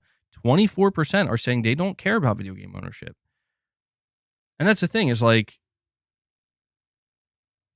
I don't, that's just the thing where I don't know that there's anything I or you or anybody else there's nothing we can do about it except just continue to buy. If you care about it, support it. But if that number continues to shrink and less people are choosing to support games that way, you can't blame these companies. It would be impossible to do so. You can't blame these companies for looking at TV, movies, music, and realizing that, man, look at that. They gave up all their power. Like, yeah, you could still buy 4K Blu-rays, but it's like, it's just shrinking. Who's buying CDs anymore? I guess people are still buying vinyl, but it's just shrinking. You can't blame them for looking at video games and saying, well, video games are next, right?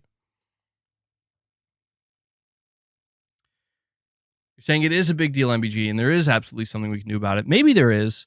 I think the only way we could really combat this is, and I don't think it requires like aggression, it just requires awareness. I think it's just making it known that, like, you can pay more to own an individual product. And when you do that, it is yours to keep, and it is yours to do with what you will, and that you can't have that taken away from you. Versus if you choose to buy a game digitally, you technically do not own it. You are paying for that license. Granted, the chances of that license getting stripped from you is very low. So you could, so most people are still going to call that ownership, but it's technically not. And then you have renting, right? Which is like through the subscription model and whatnot. And if you choose to go in that direction, you just have to keep in mind that like you have no control. You are giving all of the power and all of the control to this company. They can take games off when they want. They can put them on when they want. And I don't know. I guess maybe for some people who don't care, it's like, that's fine. I'll play what's there. And when it's not there, I'll be done playing it. But I'm not a fan of that. I don't like, to me, that sounds, I'll be honest, like, and it's just me, I guess, because I'm just passionate about video games, but that sounds insane. Like, if that was like the only way you played games, it's like, I hope it stays there and doesn't go away. Like that sounds insane. I would lose my mind. Pushing Polygons, member for 9 months, says, do you think physical games could end up relegated to Lem 8-bit and limited run, like an Arrow Video or Criterion Collection? I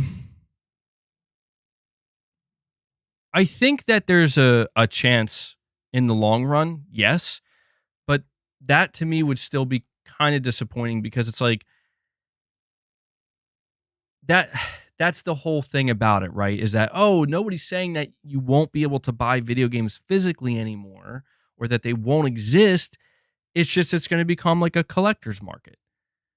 And that the only way that would happen is that like the market for people who want to buy and own video games physically anyway has shrunk down so small that that's what it's, like you're saying, like that's what it's relegated to. And that, I don't know, something about that's just disappointing to me. Maybe that's just the nature of getting older, I guess, and kind of seeing these shifts and these transitions happen. I'm sure that there were people my age in the 90s and stuff, and seeing the transition from cassette to CD and, from CD to streaming and VHS to DVD, from DVD to 4K, Blu-ray, or just Blu-ray, then 4K Blu-ray, and now basically like everybody's streaming. I'm sure that there are people who feel the same way, but I don't know. I can't help it. It just maybe it won't be that bad, but I just don't. I don't think I could ever be totally comfortable with not owning video games because it's like, well, I don't know. I'm not the same as I was when I was a kid. Like as a kid, I didn't care.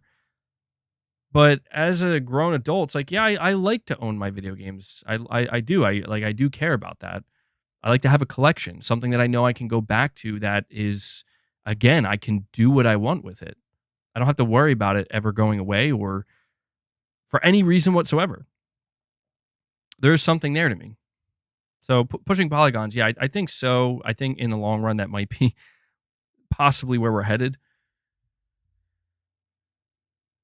You have 700 plus. Yeah, see, that's a massive collection.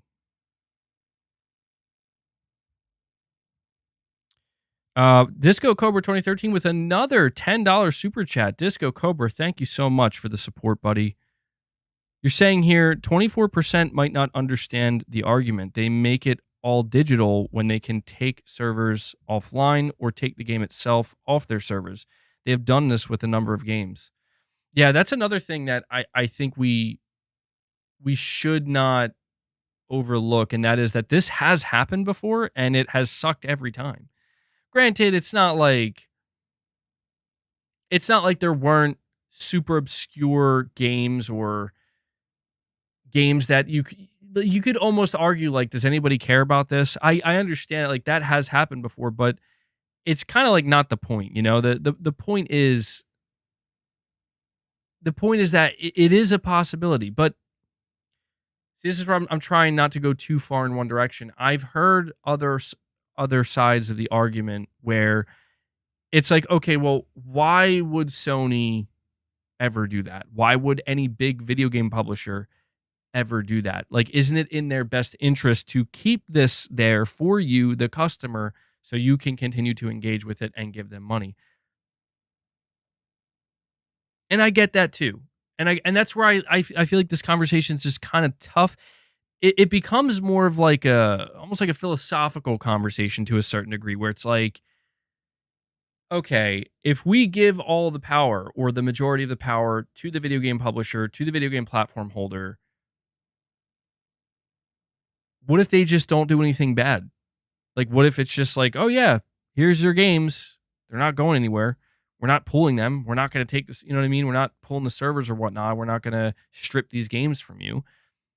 Okay, but it's like there is a principle behind it that I think it's more along the lines of once it's gone, like once it's fully given up, it cannot be reobtained. To me, that's kind of the more philosophical, deeper side of it that I get. Like for 99% of people, it's like that doesn't matter because video games are just a hobby. I've even heard the argument where it's like, listen, if that ever happens abruptly, chances are the world has bigger problems, which is probably true. You know, like the world, like there's bigger problems, and oh my god, I lost access to my games. So I get that. I get that as well. But it's just like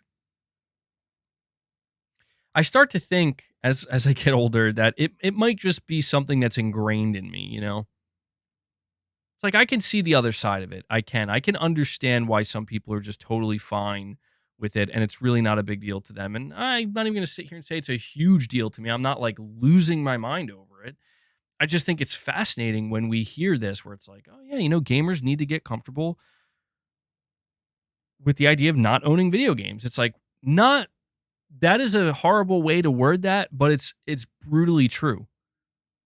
And I'll give credit to this executive where they didn't hold back. They're like, yeah, this is what has to happen. And this is what they think is going to happen over time. Just like it did for movies, just like it did for music. And it sounds like really shitty to put it that way, where it's like, you okay not owning this? I feel like a knee-jerk reaction from a lot of people is like, well, no, of course I want to own it. But it's like, but do you really? And I think truthfully for a lot of people, when they're really faced with that, like, but do you really want to own it? Or do you want convenience? Do you want something cheap? I think that for a lot of people, the answer is like, well, actually, if I can save some money and I don't have to work, do anything, just press a button. Yeah, maybe I am okay with that.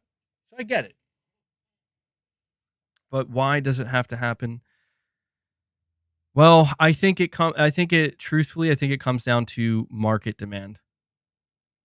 Like I don't think it has to happen I don't think it has to happen. I just think that it is going to happen due to overall market demand.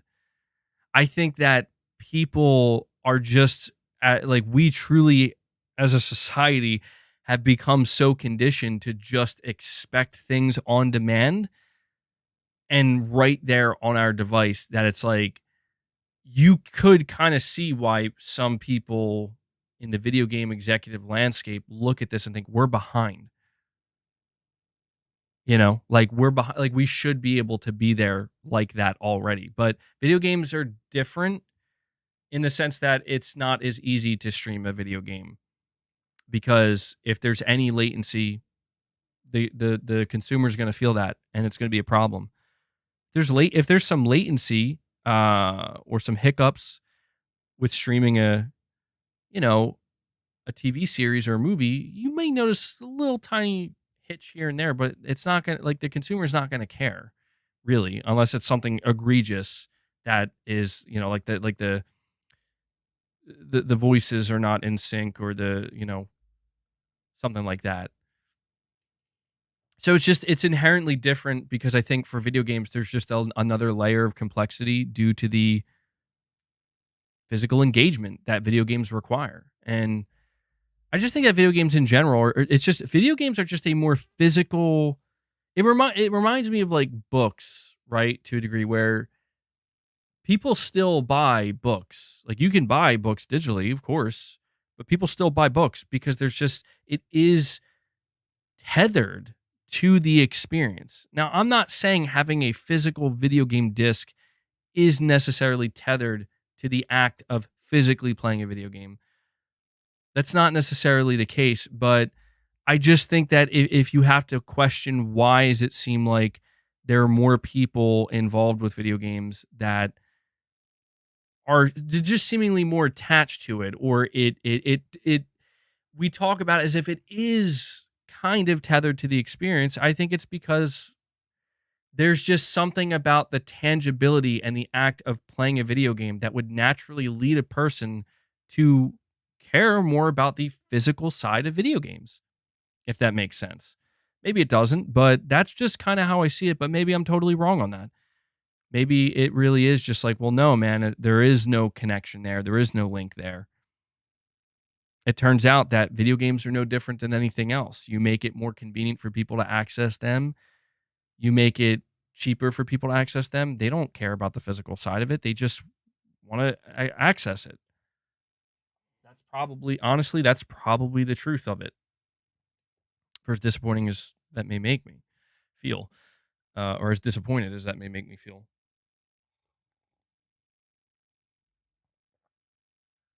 So Disco Cobra, thank you so much for all the super chats, man. We also have Novinzer.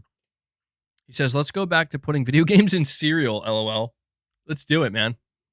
I want to see some PS5 games in a box of Lucky Charms or something, you know? I don't think we're going back to that, though, dude. Colby Watson with a $5 super chat. See, that's interesting, really quick. Josh Z says, I'm disabled and always hated asking people to insert a disc. And it's interesting how in a circumstance like that, like it's very easy to see where the convenience factor, does matter. Like it really does, There's always two sides to every coin.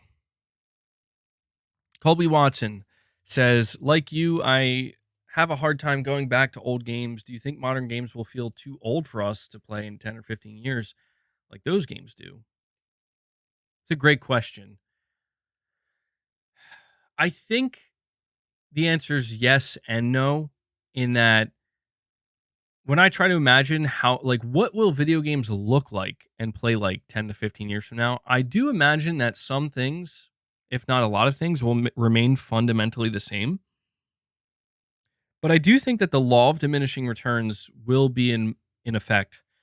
It already is, but to a much greater degree 10 or 15 years from now, where when I look at a game, let's say like if we get a Spider-Man game 10 years from now, 15 years from now, assuming it'll still be exclusive to PlayStation, maybe it will, maybe it won't, but let's just say Spider-Man 5 or 6 or something like that, right?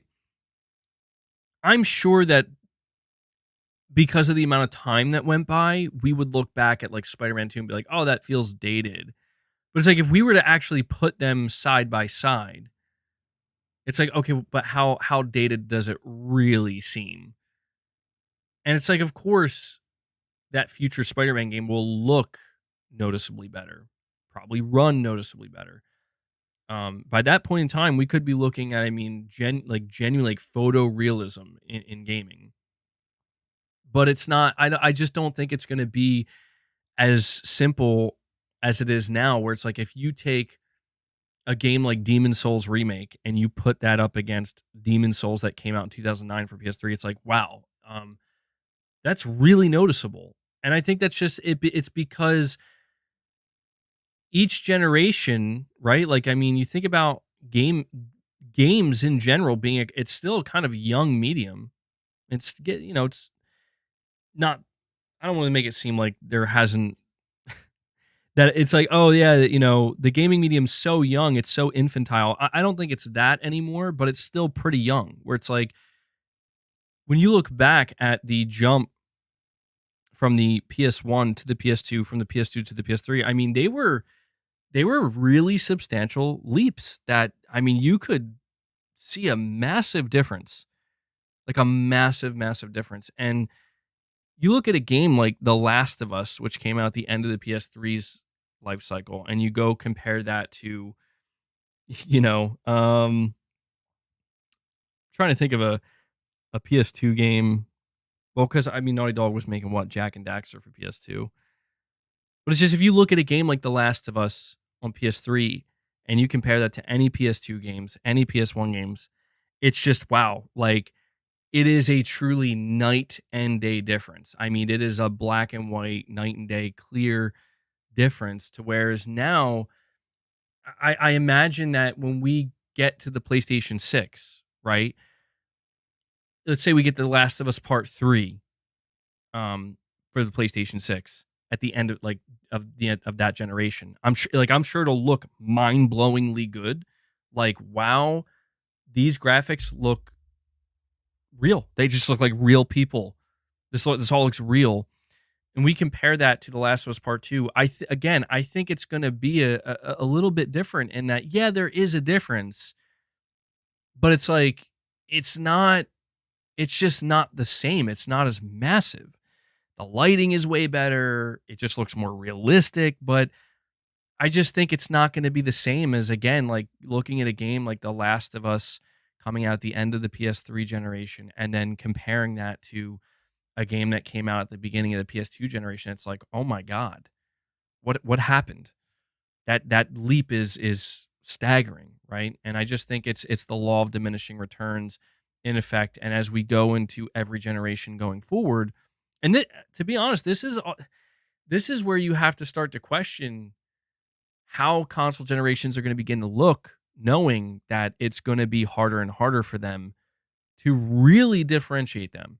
I mean, really, like, again, the older generations were so much easier to differentiate because it did it for you. Like, they didn't have to convince you. It's just like, just look at it.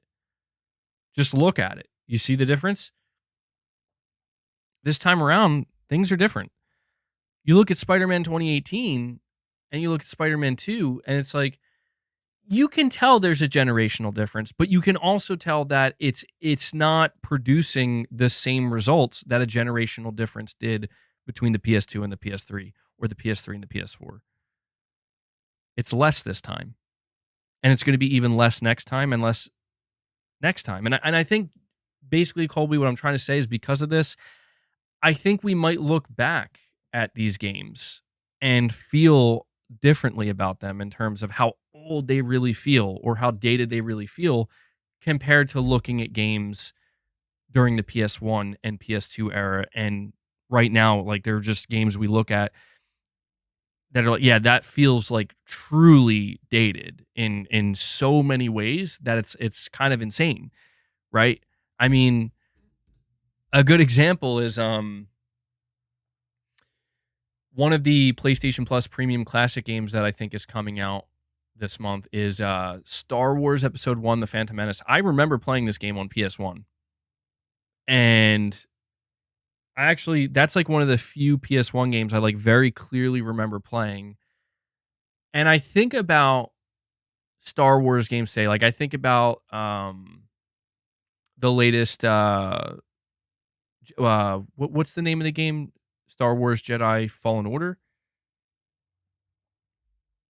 or Survivor. So yeah, Survivor's the newest one. I think about that, or even just, Fallen Order. Either one. I think about these games and I'm like, dude, like, it's just not comparable on any fucking level. You know what I mean? Like, the only thing they seemingly have in common is they're both Star Wars games and they're both 3D. And that's it. After that, there's nothing here that's even remotely the same. And I guess I'm saying that, like, when we get Star Wars games 10 years from now, 15 years from now, I don't think it's going to be that way. Like, I think we're going to say, yeah, there's differences, but it's not going to be that. It's not going to be like, oh my God, I can't believe I ever even played Star Wars Jedi Survivor. I think games that we're getting today are going to hold up very differently.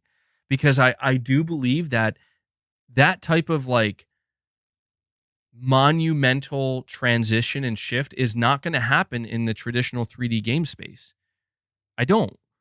I think games can get bigger. I think games can get more complex. I think they can get all of these different things, but I think we have kind of hit that ceiling to a degree where it's like things it'll still climb, but it's like it's not gonna the next mind-bending, just truly like, whoa, I can't believe this experience is going to come in the form of VR, AR, something that eventually, I don't know that's going to happen anytime soon, but eventually the technology is going to get to a point where it's like, hey, put these glasses on and you're like basically in the fucking Matrix. All right, maybe not like to that level, but something along the lines of like you're there and it's seamless and you're going to question how you're ever going to interact with video games normally again. You know? Like in the future that's going to be the next evolution of games in my opinion where people like by that point people will look back at PS5 games and be like, "What the dude, that's like some baby shit." You know what I mean? Like that's nothing. People are going to look back at games like GTA 6 eventually one day and be like, "Man, that was so archaic." Now I'm literally in like GTA 7, I'm in this world. I'm literally in this world as an avatar walking around, moving, like my consciousness is fucking here. Again, that's super long term, but that I'm telling you, man, like that is in a way like where video games are trying to get to. That's what VR is, man. VR is the closest thing right now we have to taking a person, taking their brain and putting you in that game. There's still physical limitations, of course, and maybe there always will be. So maybe it's not as simple as I'm. Well, it's certainly not as simple as I'm making it sound, but yeah. See, let's just focus on the here and now. Colby Watson, you really got me going. Colby Watson mentioned 10 to 15 years from now, and before you know it, I'm talking about uploading our consciousness into a gaming world. Well, I mean, it's fascinating to think about, isn't it? I mean, is it safe to say that by the time we get to that point, if we ever get to that point, if humanity sticks around long enough, is it safe to say that yeah, video game ownership probably won't matter at that point for anybody?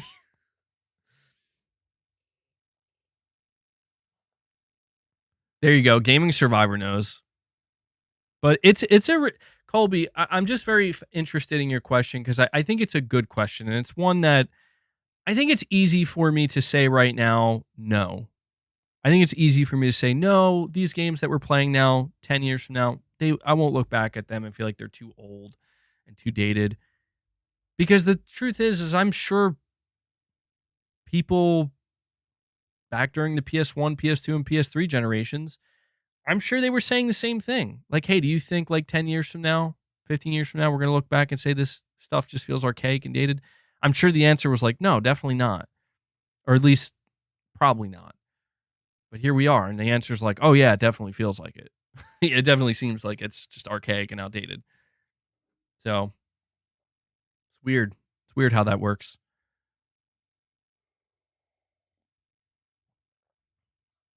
But I would love to know. Of course, I can't know. Nobody can. But I would still love to know what the long-term evolution of video games looks like. I mean, dude, this is where we can get to really deep philosophical levels of conversation about is it, I mean, just think about it for a moment. Is it possible in the long term, like distant future, that technology could advance to a point where we are actually able to just live in a digital world? If that's what we choose to do, like we can actually just exist there in a way where it replicates the physical life that we live here on planet Earth so accurately that that's a thing. And if so, how would that be distributed? How would that even? Oh my God! What if that's how AI? See, now you got me going. What if that's what happens with AI? AI, the way they take us over, it's basically going to be the Matrix. We don't even know what happens. They plug us in, and we think nothing even happened. This is just how we live. Like, yeah, everything's the same. It's like, no, you guys got taken over by AI a while ago. Sorry. We'll see. We'll see. The real question is, Here's the real question. If I'm plugged into that virtual world, am I streaming in there too? Is that what I'm doing in that virtual gaming world? Yeah, we live in a simulation moment. All right, I'm gonna have to reel it in. I have to reel it in. Like IP Gaming said, let's keep it in the here and now. We do live in a digital world, MBG. You know what? That's a question I have before I move on. How many people here believe that we right now are in a simulation? That everything we're experiencing in our waking lives is just a simulation, a very complex, deep sim.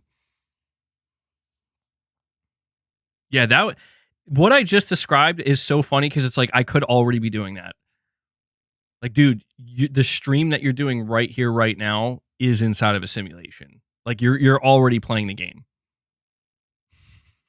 That's so fun. I gotta make another poll. An alien zoo.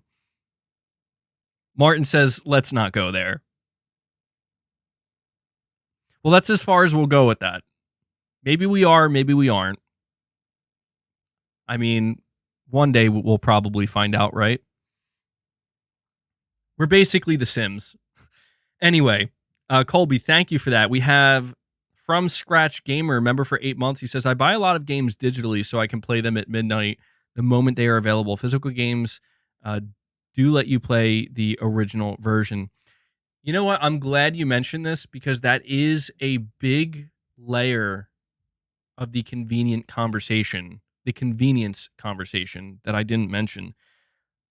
I find myself a little bit frustrated at times as somebody who prefers to buy games physically, where I do have to either wait for them to get delivered or, I have to go out there and, I mean, these days, I don't know if you guys have had a similar experience, but these days, if you choose to leave your home to go buy a newly released video game, you probably have to call and check wherever you're planning on going to make sure they have it. Because I've had quite a few experiences, which is sad because it just goes to show how it really is changing out here, where I would go out to pick up a new game at around the time of launch, and I just assume, like, of course they're going to have this game, right? And they just don't. Like, yeah, we just didn't get any in stock or we didn't order any. And it's like, what? And so I can understand why, people would rather just, you know what, I could just buy it digitally. I can have it at midnight if I want when it launches, or the next morning, right? I don't have to worry about waiting for a delivery. I don't have to worry about going out and buying it and seeing who has it. So I get that. I feel like these days you do have to work a little bit more, certainly, to, like, you have to really show you care about physical to support it, I think. You're saying, yo, MBG, will you be reacting to videos on the member stream or this one? Because I don't know if I should go to the laundry. So I'm going to be reacting to at least 2 videos on this stream, not the members lounge, regarding The Last of Us. So yeah, it's your choice, man. But that's what I plan to move on to next after this. But yeah, From Scratch Gamer, definitely a good point to bring up here.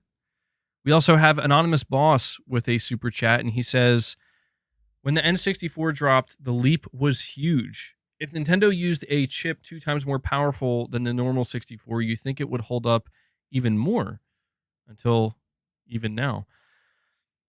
I mean, yeah, it's I feel like that's a question that's kind of impossible for me to answer, because it's like, I mean, maybe, right? Like, anything's possible, but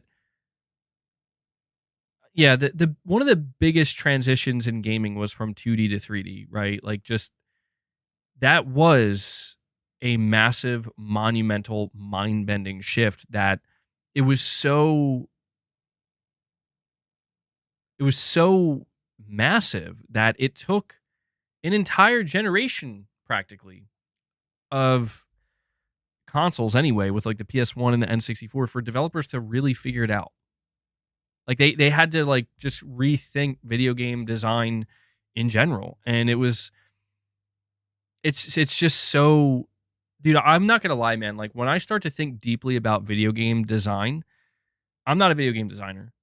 I don't have I'm just not creative like that. But I find the concept of video game design truly fascinating because it's like, okay, if you're involved in movies, right? Like you're creating sets, right? Or if you're writing about a book, or you're writing a book, you're writing a series, you're writing a movie, anything like that. Like you're thinking of these worlds, you're building out the ideas, and you know you're building sets and stuff like that, or even sometimes digitally. But the thing that's so fascinating to me about video games and what makes video game design so just, I really think if there's anything that's going to persist and truly evolve into something insane, I think it's going to be video games, because when you're designing a video game world, it is, I mean, it really is like a living, breathing thing that was created. It's not, you get what I'm saying? Like when you go boot up Red Dead Redemption 2, like that's a living, breathing world that it has its own set of rules, and it is a game that is designed to try to mimic reality, like during that time period. Like this is how people would talk, how they would behave. You know, this, like if you walk into a shop in Red Dead Redemption 2, like that's pretty much what it would be like if you were actually there in that time. And it's like, I don't know, maybe I'm overthinking it, but I just think there's something so profound about that where it's like interesting, you know? Like it's it is not real in the sense of like, well, it's a something that was created by humans, but it just it mimics reality so well, right? It's just fascinating. It kind of makes my mind wander a little bit, and to really think about like you know, we think about GTA 6 and we're already kind of thinking how this is going to be like a straight up like actual like real life modern day sim that is so accurate, like probably scarily accurate. You just can't help but wonder, okay, what does Rockstar do 30 years from now? Right? What does that look like? Well, I hope I'm here to find out. So yeah, good conversation, guys. I got to be honest, I was not expecting the conversation and talking about physical media and not getting comfortable with not owning games to lead in this direction. But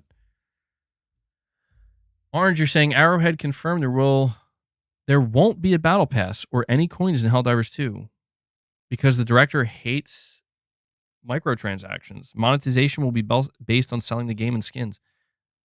Interesting. Let me look into this real quick. Let me see if we have some news for Helldivers 2. Where did you, Orange, if you don't mind me asking, where did you get this info from?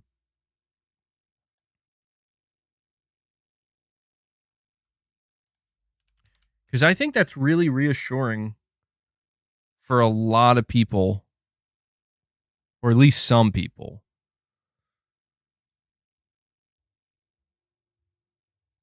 Are we doing a members lounge? Yeah, we are going to do a members lounge today.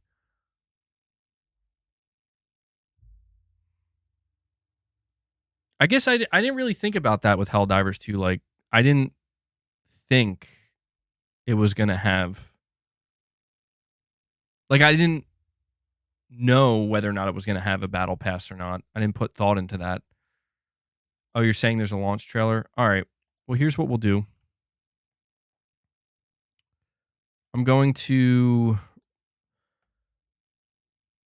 Okay, I see the launch trailer now. All right, yeah. So there are a couple things I want to.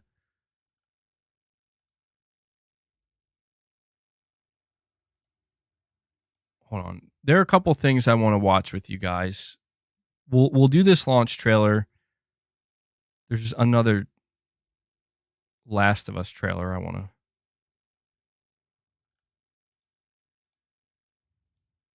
So let me get this stuff set up so we can watch it together, okay? Give me just a moment here. Bring this up on screen.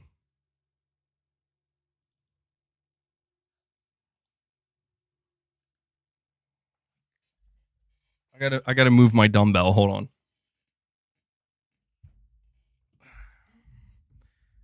Move over here so we can.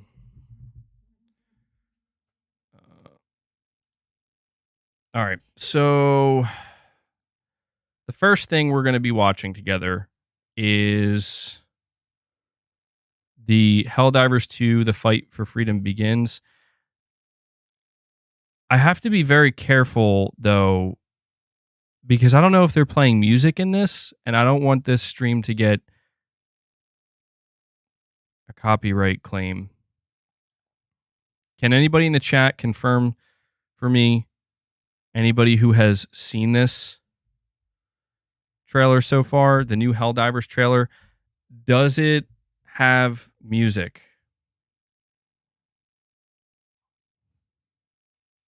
Like, does it, I mean, does it have like a music that sounds like it would be get a copyright claim?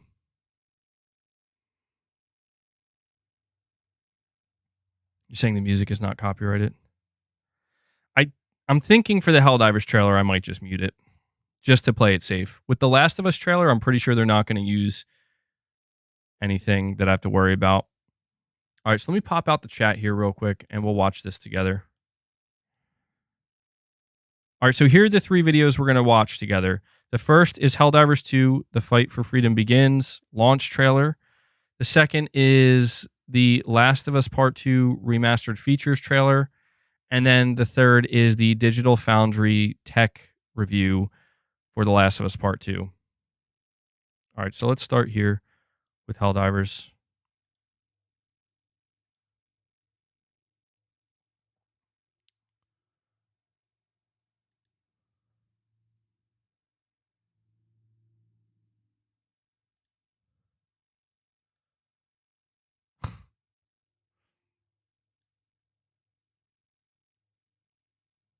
It's awkward with no sound, but this is the only one I'm not going to play with sound. Take back control, freedom. This game reminds me so much of Starship Troopers.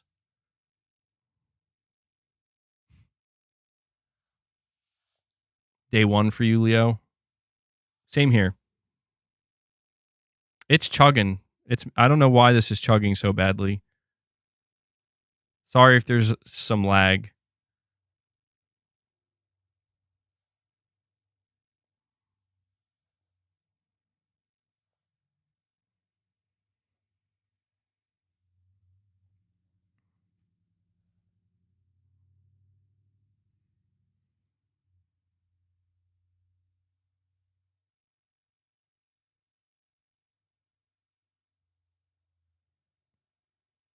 Something that I find pretty funny about this game is how it really just doesn't seem to matter if you die. Yeah, like they're just showing like you just get decimated and it's like, oh, another soldier just gets dropped in. But I guess that's always kind of been a thing in the Helldivers universe. Friendly fire. I keep forgetting about friendly fire too.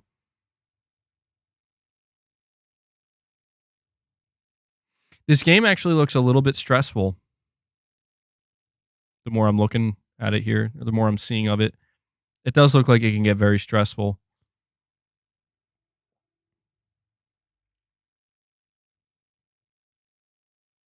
Yeah, I'm ready, man. I'm ready. Looking forward to it. All right, so that's the first video. The second here is... This is The Last of Us Part 2 Remastered features trailer. This I'm going to put the sound on. Let me make sure I have the sound on here, though, so we can hear it together.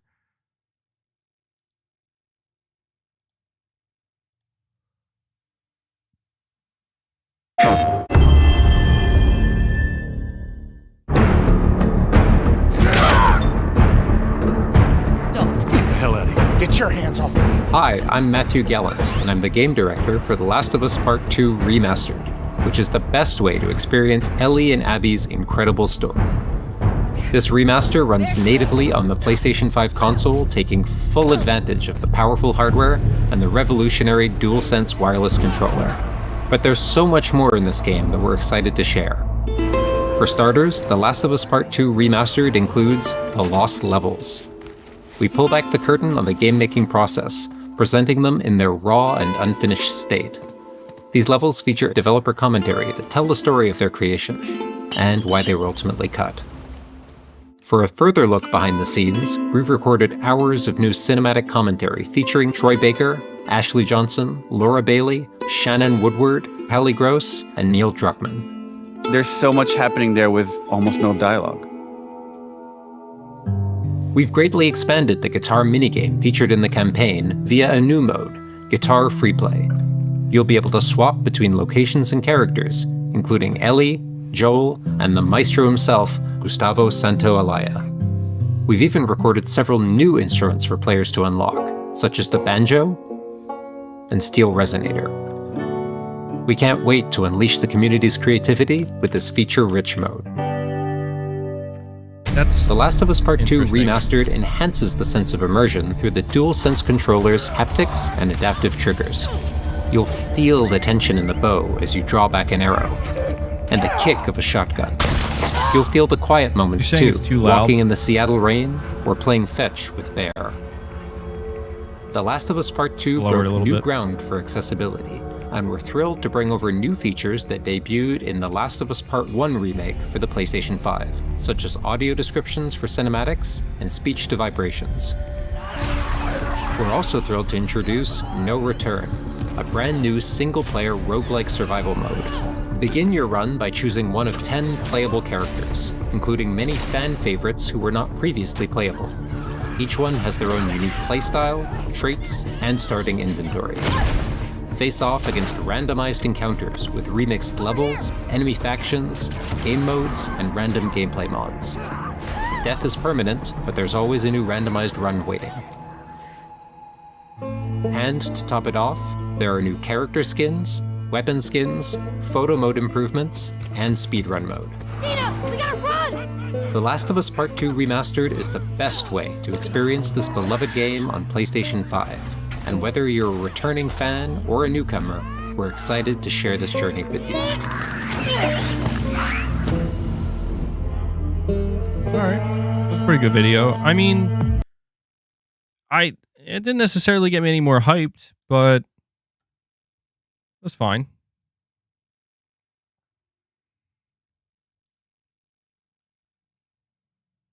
Then the last video we have here is Digital Foundry. I think this is the video I'm most interested in. Kind of seeing like the difference, you know, what changed. Let's see. It was a stunning game when it launched for PS4 systems back in 2020. It was a visual tour de force, showcasing the best of Sony's first-party efforts at the tail end of the last console generation. A PS5 patch in 2021 added 60 FPS support, already making good use of PS5 hardware. But curiously, some 3 years later, we now have The Last of Us Part 2 Remastered, a new bespoke PS5 version that promises visual enhancements alongside additional content. But is there really enough performance headroom for visual improvements while keeping up a 60 FPS update? And are the new content additions meaty enough to justify an upgrade for existing players?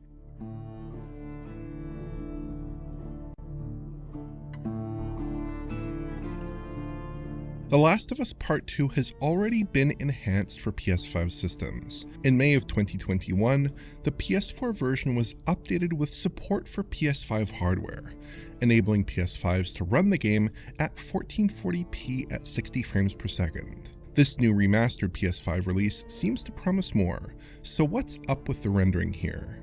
The basic visual setup is very familiar, at least by default. We're getting a 1440p 60 experience in the default performance mode, just like the earlier patched code. There's no signs of DRS or upsampling here as far as I can tell. Side-by-sides suggest that the two versions are a match in terms of basic image quality, with a similar, slightly soft resolve. Yeah, I don't If you see look a closely, difference. You can spot some aliasing here and there, but for the most part the two releases seem perfectly fine, especially when seen from a typical TV viewing distance. By far the largest settings difference between the two titles lies in their handling of foliage. The foliage in the original code has some very obvious pop-in and level of detail compromises, showing less dense foliage at a distance that doesn't animate. On the remastered version, we don't see nearly as much pop-in during traversal, and areas distant from the camera have better foliage coverage. This extends beyond the greenery. I don't know Notice if that's how the something railing I would have draws ever in noticed, on the remastered to be version honest. here, for instance, but it's most noticeable on foliage elements.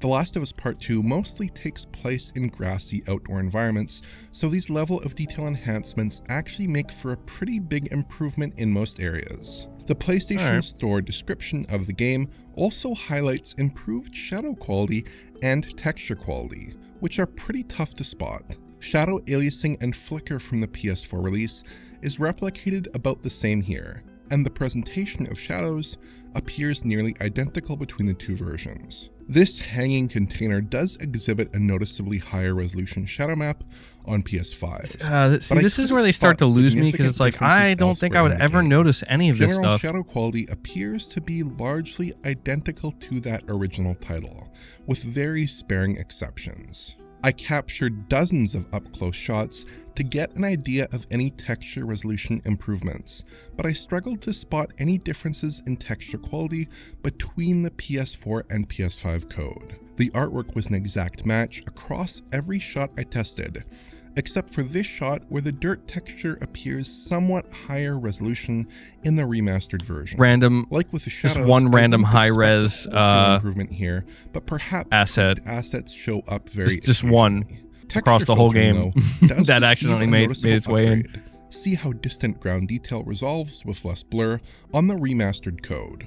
Beyond those differences, I was able to spot some tweaks that seem to show up on a scene-by-scene basis. The lamp in this early cutscene, for instance, is a lot brighter in the PS5 code, which I think looks more realistic here. In the bar scene here, the patrons are properly shadowed. Oh man, this with is what this looks is like really getting in pencil the weeds shadows of it, along their man. Like, feet. In a couple of gameplay scenes, I noticed that the slight depth of field effect at a distance was absent in the new version as well. Perhaps the most obvious difference is this shot in the opening cutscene, where the Ellie model appears quite different. Notice the de-emphasized eyes and different highlights on the eyes and skin. Yeah, and I the can shot see a difference overall there. has been reframed.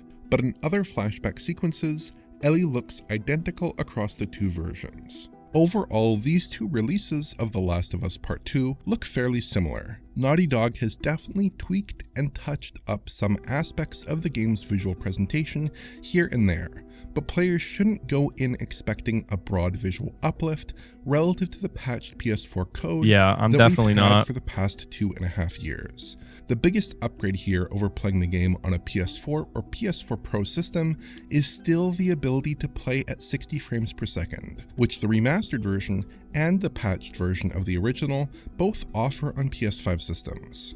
But there's one other visual mode here, the Fidelity mode, which should offer extra visual enhancements over the performance mode we've been looking at so far. Settings-wise, the key divide here comes down to output resolution. Fidelity mode targets a full 4K, a substantial upgrade from the 1440p. Would anybody here play though the frame play rate this target drops in to the fidelity 30 mode? FPS when at 60 Hz output.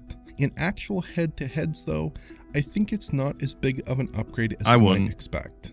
Both I modes don't- resolve I mean, an image that's largely I feel like you'd free have of to, I would have to aliasing play in to typical 60 play, FPS. with higher not internal fidelity. pixel counts than we're used to from many current-gen titles. And from typical viewing distances, the difference between a straight 1440p and 4K isn't too profound. The 4K resolve does come with a certain clarity that the performance mode lacks, however, handing in a sharper rendition of fine details, like the blades of grass in this scene. Beyond the resolution differences, the ambient occlusion sometimes takes on a noticeably different appearance in the fidelity mode. If you look at grass and foliage elements, these appear to have less obvious AO coverage against the ground. I don't think either is necessarily preferable over the other here though. I didn't spot any noticeable tweaks in LOD settings, Yeah, volumetric I can't, resolution, dude. I can't see like shutter hardly resolution, any difference texture filtering, or any at other all. common tweakable. The two modes are essentially clones of each other, absent a slightly different foliage presentation and a bit of a delta in image quality. This is roughly what we observed in the other current gen Naughty Dog titles as well, so there's no great surprise here. All right, I'll listen to the performance section, and after that, I'll For probably this end this video. analysis, I replayed roughly the first 2/3 of The Last of Us Part 2 on hard difficulty to get a good sense of the typical performance players can expect, and I think the results are very good. The default performance mode offers up a smooth 60 FPS update all throughout the content I sampled.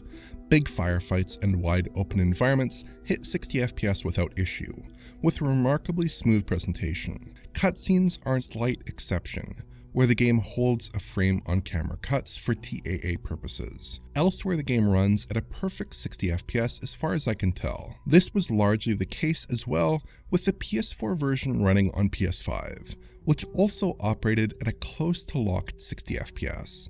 The most prominent exception was this construction site shootout sequence, as John noted in his coverage back in 2021. Here the game occasionally dropped a few frames at a time while engaging enemies. Curiously, the native PS5 version runs this sequence just fine, without any framerate drop whatsoever. I guess this The section fidelity just needed a option little is bit of unsurprisingly optimization. pretty much a locked 30 FPS as well. More demanding sequences breeze right on by on the PS5 here, without any framerate dips as far as I can tell. Cutscenes are an exception again, and the 33 millisecond held frame is definitely more noticeable here than we see in the performance mode, but it's not too distracting. At first glance, it seems like there's no 40 FPS fidelity mode option this time around, but if you start the game with 120Hz output toggled to automatic in the PS5 settings, and enable the unlocked toggle in the game settings, but with VRR off, the game will attempt to render at 4K at 40 FPS. This mode actually does a pretty good job of hitting 40 FPS in So I guess there's like a 40 with most FPS mode. gameplay hugging the 40 FPS line. Certain alpha effects, particularly those from infected enemies, can tank the framerate a bit at close range, and the water seems to hurt performance sometimes as well. But in general play, those issues don't pop up very much. It's definitely a better experience than the fidelity mode at 30 FPS. If you enable both 120Hz and VRR, you can play both modes with a truly unlocked framerate, smoothed out with variable refresh. The performance mode typically seems to run around 75 to 100 FPS, while the fidelity mode seems to run around 40 to 60 FPS. Both modes appear to have identical visual settings to their 60Hz counterparts. In a game like this without dynamic resolution, I think enabling VRR makes a lot of sense, as there's usually quite a bit of performance headroom. Loading times have also seen a big improvement. In the patched PS4 code on PS5, loads tended to average around 40 to 50 seconds. Although on some occasions, I noted loads of up to a minute and a half or so. The new remastered version appears to load into chapter markers at about 16 to 17 seconds typically. I feel like that's still which kind of is a long for the huge PS5 though, improvement. right? It's Like not 15 an seconds, earth-shattering 16 speed seconds. relative to what we're used to seeing from the PS5 hardware in other titles, but these loads are definitely fast enough, I'd say. I mean, it's not a Plus, big once deal. in-game, It's just there are no loading screens those, whatsoever. longer than as other the games. game's real-time But holy shit, a cutscenes minute are and 36 carefully seconds designed on the to move PS4 data for around loading? as needed for future gameplay, Jesus. even for the older PS4 systems. Finally, there are a couple of additional configurables worth noting. The field of view can now be modified, with a pretty decent spread between the lowest and highest values. Oh, to suit okay, different that's tastes. interesting. And the DualSense haptics and Field of trigger view feedback setting. can be Wasn't adjusted expecting that. extensively. One interesting feature here that's turned off by default is the speech to vibrations option, which seems to basically feed speech sound waves through the DualSense haptics like a speaker, which is a cool effect. All right, I'm going to stop watching here because that's basically what I wanted to hear from them. Let me move back here. So, let me get out of here. And Pragmaticat, member for 24 months. Appreciate that, buddy. saying, yo, Mr. Druckmann was just coming out to us because I know it now. Abby is a dude. No, I mean, that I remember there was like a rumor about that or something like during the leaks, but no, it doesn't seem like it. I don't know. What do you guys think? Like, to me, after watching that Digital Foundry tech breakdown, it's exactly what I anticipated. It's basically like a very minor visual upgrade because it's still a PS4 game through and through. Saying the load times are kind of an L. I guess it depends on how you look at it. Dude, I can't believe some of the chapter load-ins were a minute and a half. Holy shit, dude. That's actually kind of crazy. So going from like a minute and a half to 16 seconds, not bad, but still on the higher end.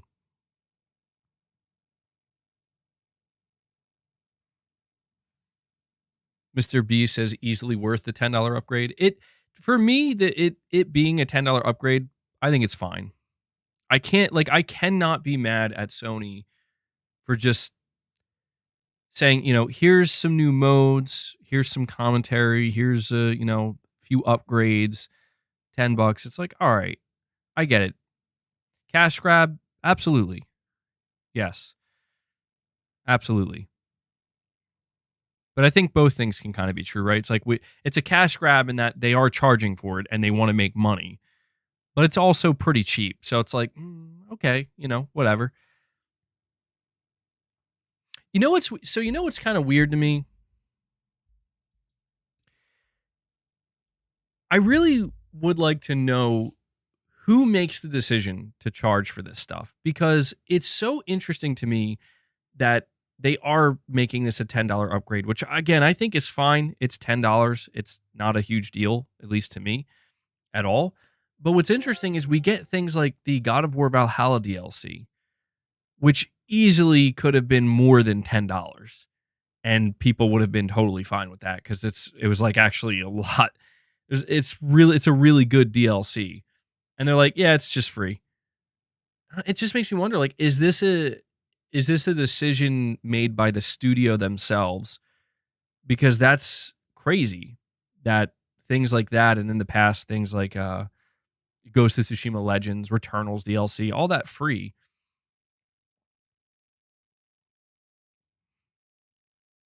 $10 for The Last of Us 3 funding. Yeah. John says he'll put his $10 towards Rebirth and Rise of the Ronin. I feel you can't go wrong there. They must be trying to recoup the lost investment in the factions. Oh, you know what? That actually would make sense. That actually would make a lot of sense. They probably did lose a lot of money over the course of that development cycle for that. Well, I mean, for $10, can't really complain. Yeah, I guess you can, but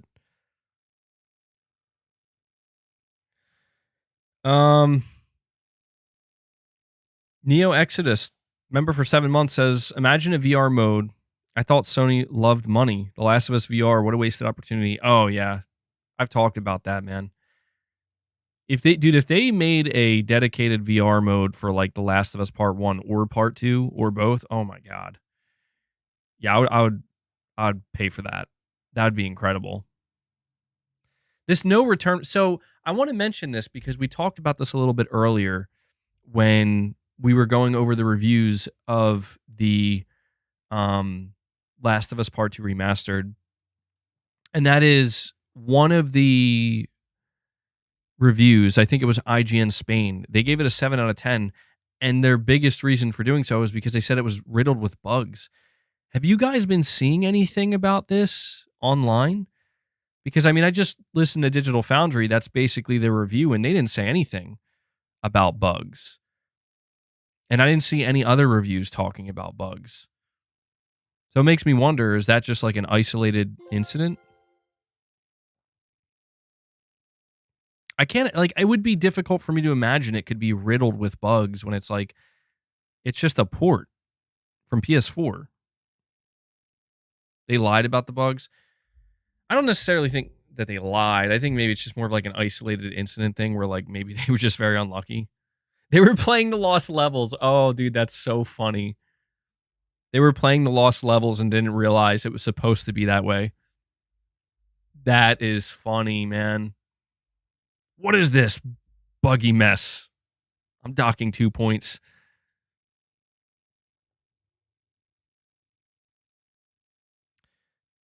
MBG, if we can get a 40 or 60 FPS in fidelity modes now, imagine what the PS5 Pro will be capable of. I think the PS5 Pro is going to be awesome. I do. I think it's going to do some great stuff. At least I hope so. I'm very excited for it. B. Flesher, member for 8 months, says, remember when remasters used to mean what remakes mean now? A massive visual overhaul, and now remake is used to describe remasters like The Last of Us 1. Yeah. Yeah, it has kind of changed a little bit. I mean, for what's on offer here for The Last of Us Part 2 Remastered, I obviously have to review it myself. I am going to play it. I'm going to, see how it is. And I am buying a physical version of it, by the way. So when I review it and I tell you, like, I paid $50 for this, I'll let you know if it's worth that $50 or not. I'm wondering about the no return mode, though. That's the one that really I'm curious about, because I don't know if that's going to be something I play a couple times and I'm like, okay, I'm already kind of bored with this, or if it's something that's going to be like, wow, this is actually really fun. But I'm interested to replay the story as well. I have to admit, I don't know that I'm going to enjoy it anymore this time around, but like I told you guys, I want to make my way through it again. See if my feelings change at all. Just talk about it. They should have called it the director's cut. I agree. It is very strange to me that they are not calling it a director's cut. Maybe it's because of the animosity out there towards Neil Druckmann. Maybe they were afraid that would just cause like unnecessary, like even more hate or something. But they called Death Stranding, the Death Stranding remaster director's cut. They called the Ghost of Tsushima remaster director's cut. Unless maybe, I don't know. I don't know. I can't think of a reason why they wouldn't call it that. It just doesn't make much sense to me. You're saying they should be focusing on removing noise / aliasing instead. It seems they're allowing more noise, blurring, aliasing for higher resolution textures and lighting techniques, taxing the GPU.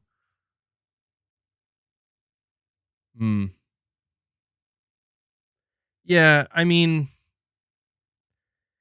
for me, when it comes to seeing like a Naughty Dog game on PS5, this isn't going to do it for me in terms of graphics and visual presentation. Like The Last of Us Part 2 is a great looking game, one of the best. And I fully anticipate it's going to hold up really well in this remaster. But I want to see, like, we talked earlier about a new Naughty Dog IP. I want to see, like, what is that going to look like? A game built from the ground up, knowing how much Naughty Dog cares about the attention to detail, and they try to really push the visual limit. What's that going to look like? I'd be really curious to see. But it seems like it could be a little while.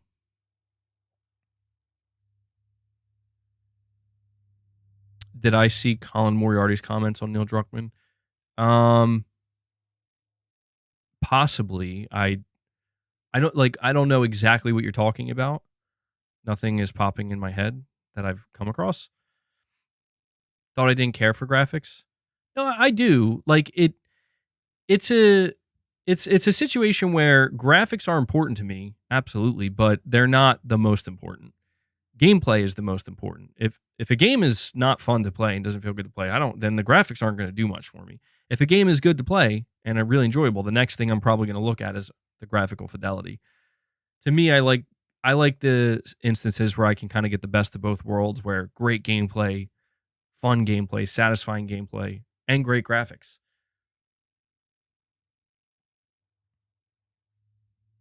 Jay Shako, you're saying look at my messages before, bro. I mean, Jay, how far back are we talking here?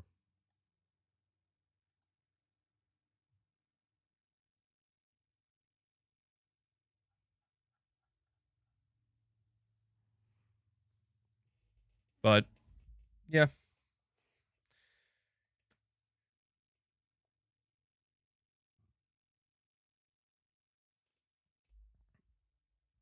You're saying GTA 6 stole that spot for all games? Maybe for now, yeah.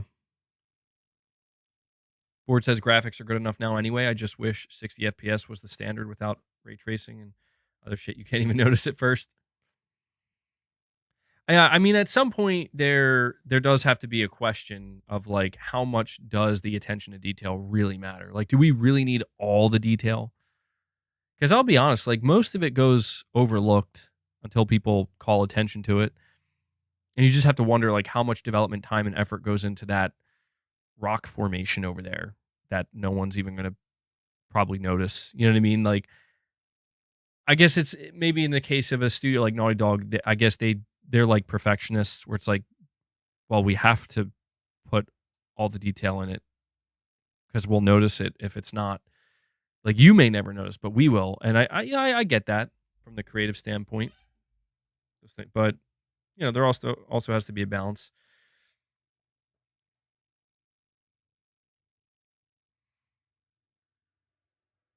But, guys, with that being said, Gaming Survivor is saying that desk lamp changed my life in the remaster.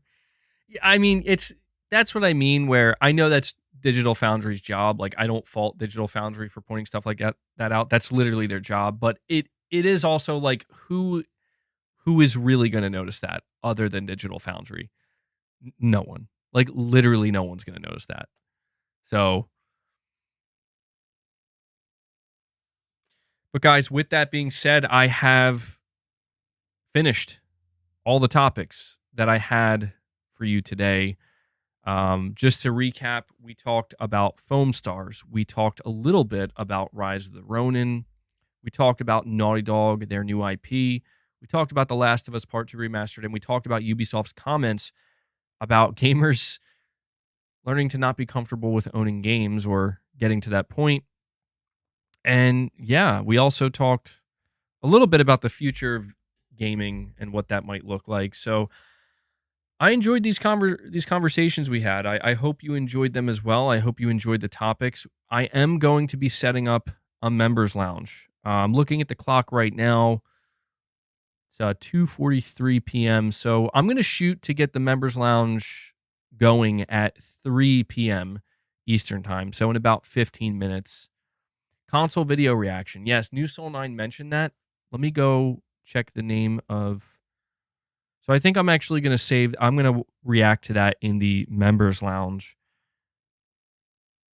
It's called Why Consoles Are Going Extinct. Yeah, I'll see if I can look that video up. I don't know if New Soul 9's still here or not.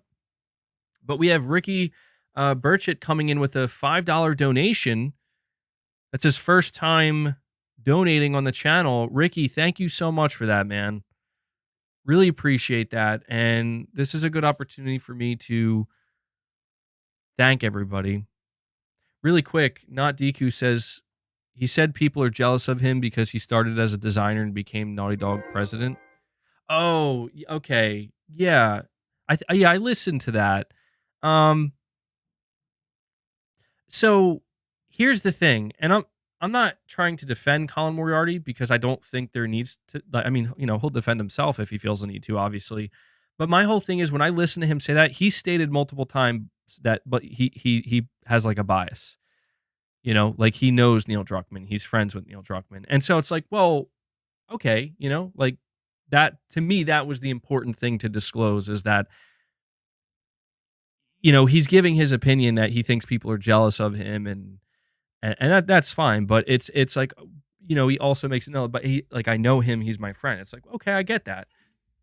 And so to me, that kind of comes off as just a person, maybe defending their friend a little bit, if not defending them, just talking about how they're friends with them and they know them. And one of the things he also said when I was listening to that was he talked about how he knows Neil Druckmann, and he was saying that a lot of people, they just don't know who he really is. You know what I mean? Like, they don't actually know him. And he was saying he's like a very nice, kind person, and he, not necessarily deserving of this hate that he gets. And it's like, I get that. I think that's totally fine for people. I feel like that would be the equivalent of if another streamer knew me, like, personally, and we were friends, and they came out and they were like saying stuff like that about me, but they also disclosed, but and I'm friends with him and I know him. It's like, yeah, it just kind of lines up. It makes sense. And I don't necessarily, I guess what I'm trying to say is I don't think there's anything to really be extracted from that.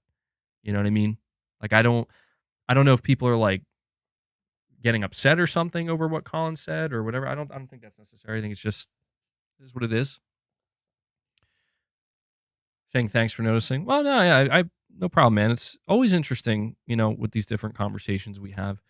But I've said before, my personal stance on Neil Druckmann is I don't really care that much because I've said before, I don't know the guy. I'm only here to judge his work because that's the only way I can know him. I don't know this person. I don't really care either because it's just show me what you got, and that's all that matters for me anyway. But anyway, I want to thank everybody for their continued support. Again, I'm going to have the members lounge going up in about 10 minutes. So if you are a member, please join me over there. I'm going to react to that video and we're just going to hang out for a little bit and talk. I want to thank everybody for their direct support. We are sitting at 52 members today. Corey Landiga dropped a lot of memberships. Exley, Jake Skew. We got, who was it? Mini Tom Official dropped 5 gifts today, which was nice to see. Disco Cobra with a lot of super chats. All you guys, if I didn't name you, you know who you are, and I appreciate the support tremendously. I love being able to do this. It's amazing to be able to do these streams, to talk about gaming, and to have these discussions with you. So to everybody who supports the content and the channel directly, I mean this because it's as true as it could possibly be. Without that support, I could not do this. It would not be possible. So thank you so much for that. With that being said, I also want to make sure I shout out Devil Shooter. He does the timestamps. All right. So if you see him in the comment section with the timestamps, give him a thanks. Show him some love. He does a great job, and it really helps out the community. So Devil Shooter, thank you so much. And that does it. The last request I have for you guys as you are heading out, please do me a favor and hit that like button. We are at 209 likes. I think if everybody contributes as they're heading out and hits that like button, we could get to 230. I think we could even get to 250. I'd really appreciate that. So there you go. That does it for today's stream. I will see any of my members who are going to join me in the members lounge over there. Anybody else, I will see you guys in the next proper stream. So until then, take care, everyone. Oh, actually, I almost forgot. I have to end this poll. I have to read the results really quick. Do you care about video game ownership? 423 votes. 75% say yes. 24% say no. Well, that has to be 25% say no. So there you go. All right, guys. Until the next time, take care.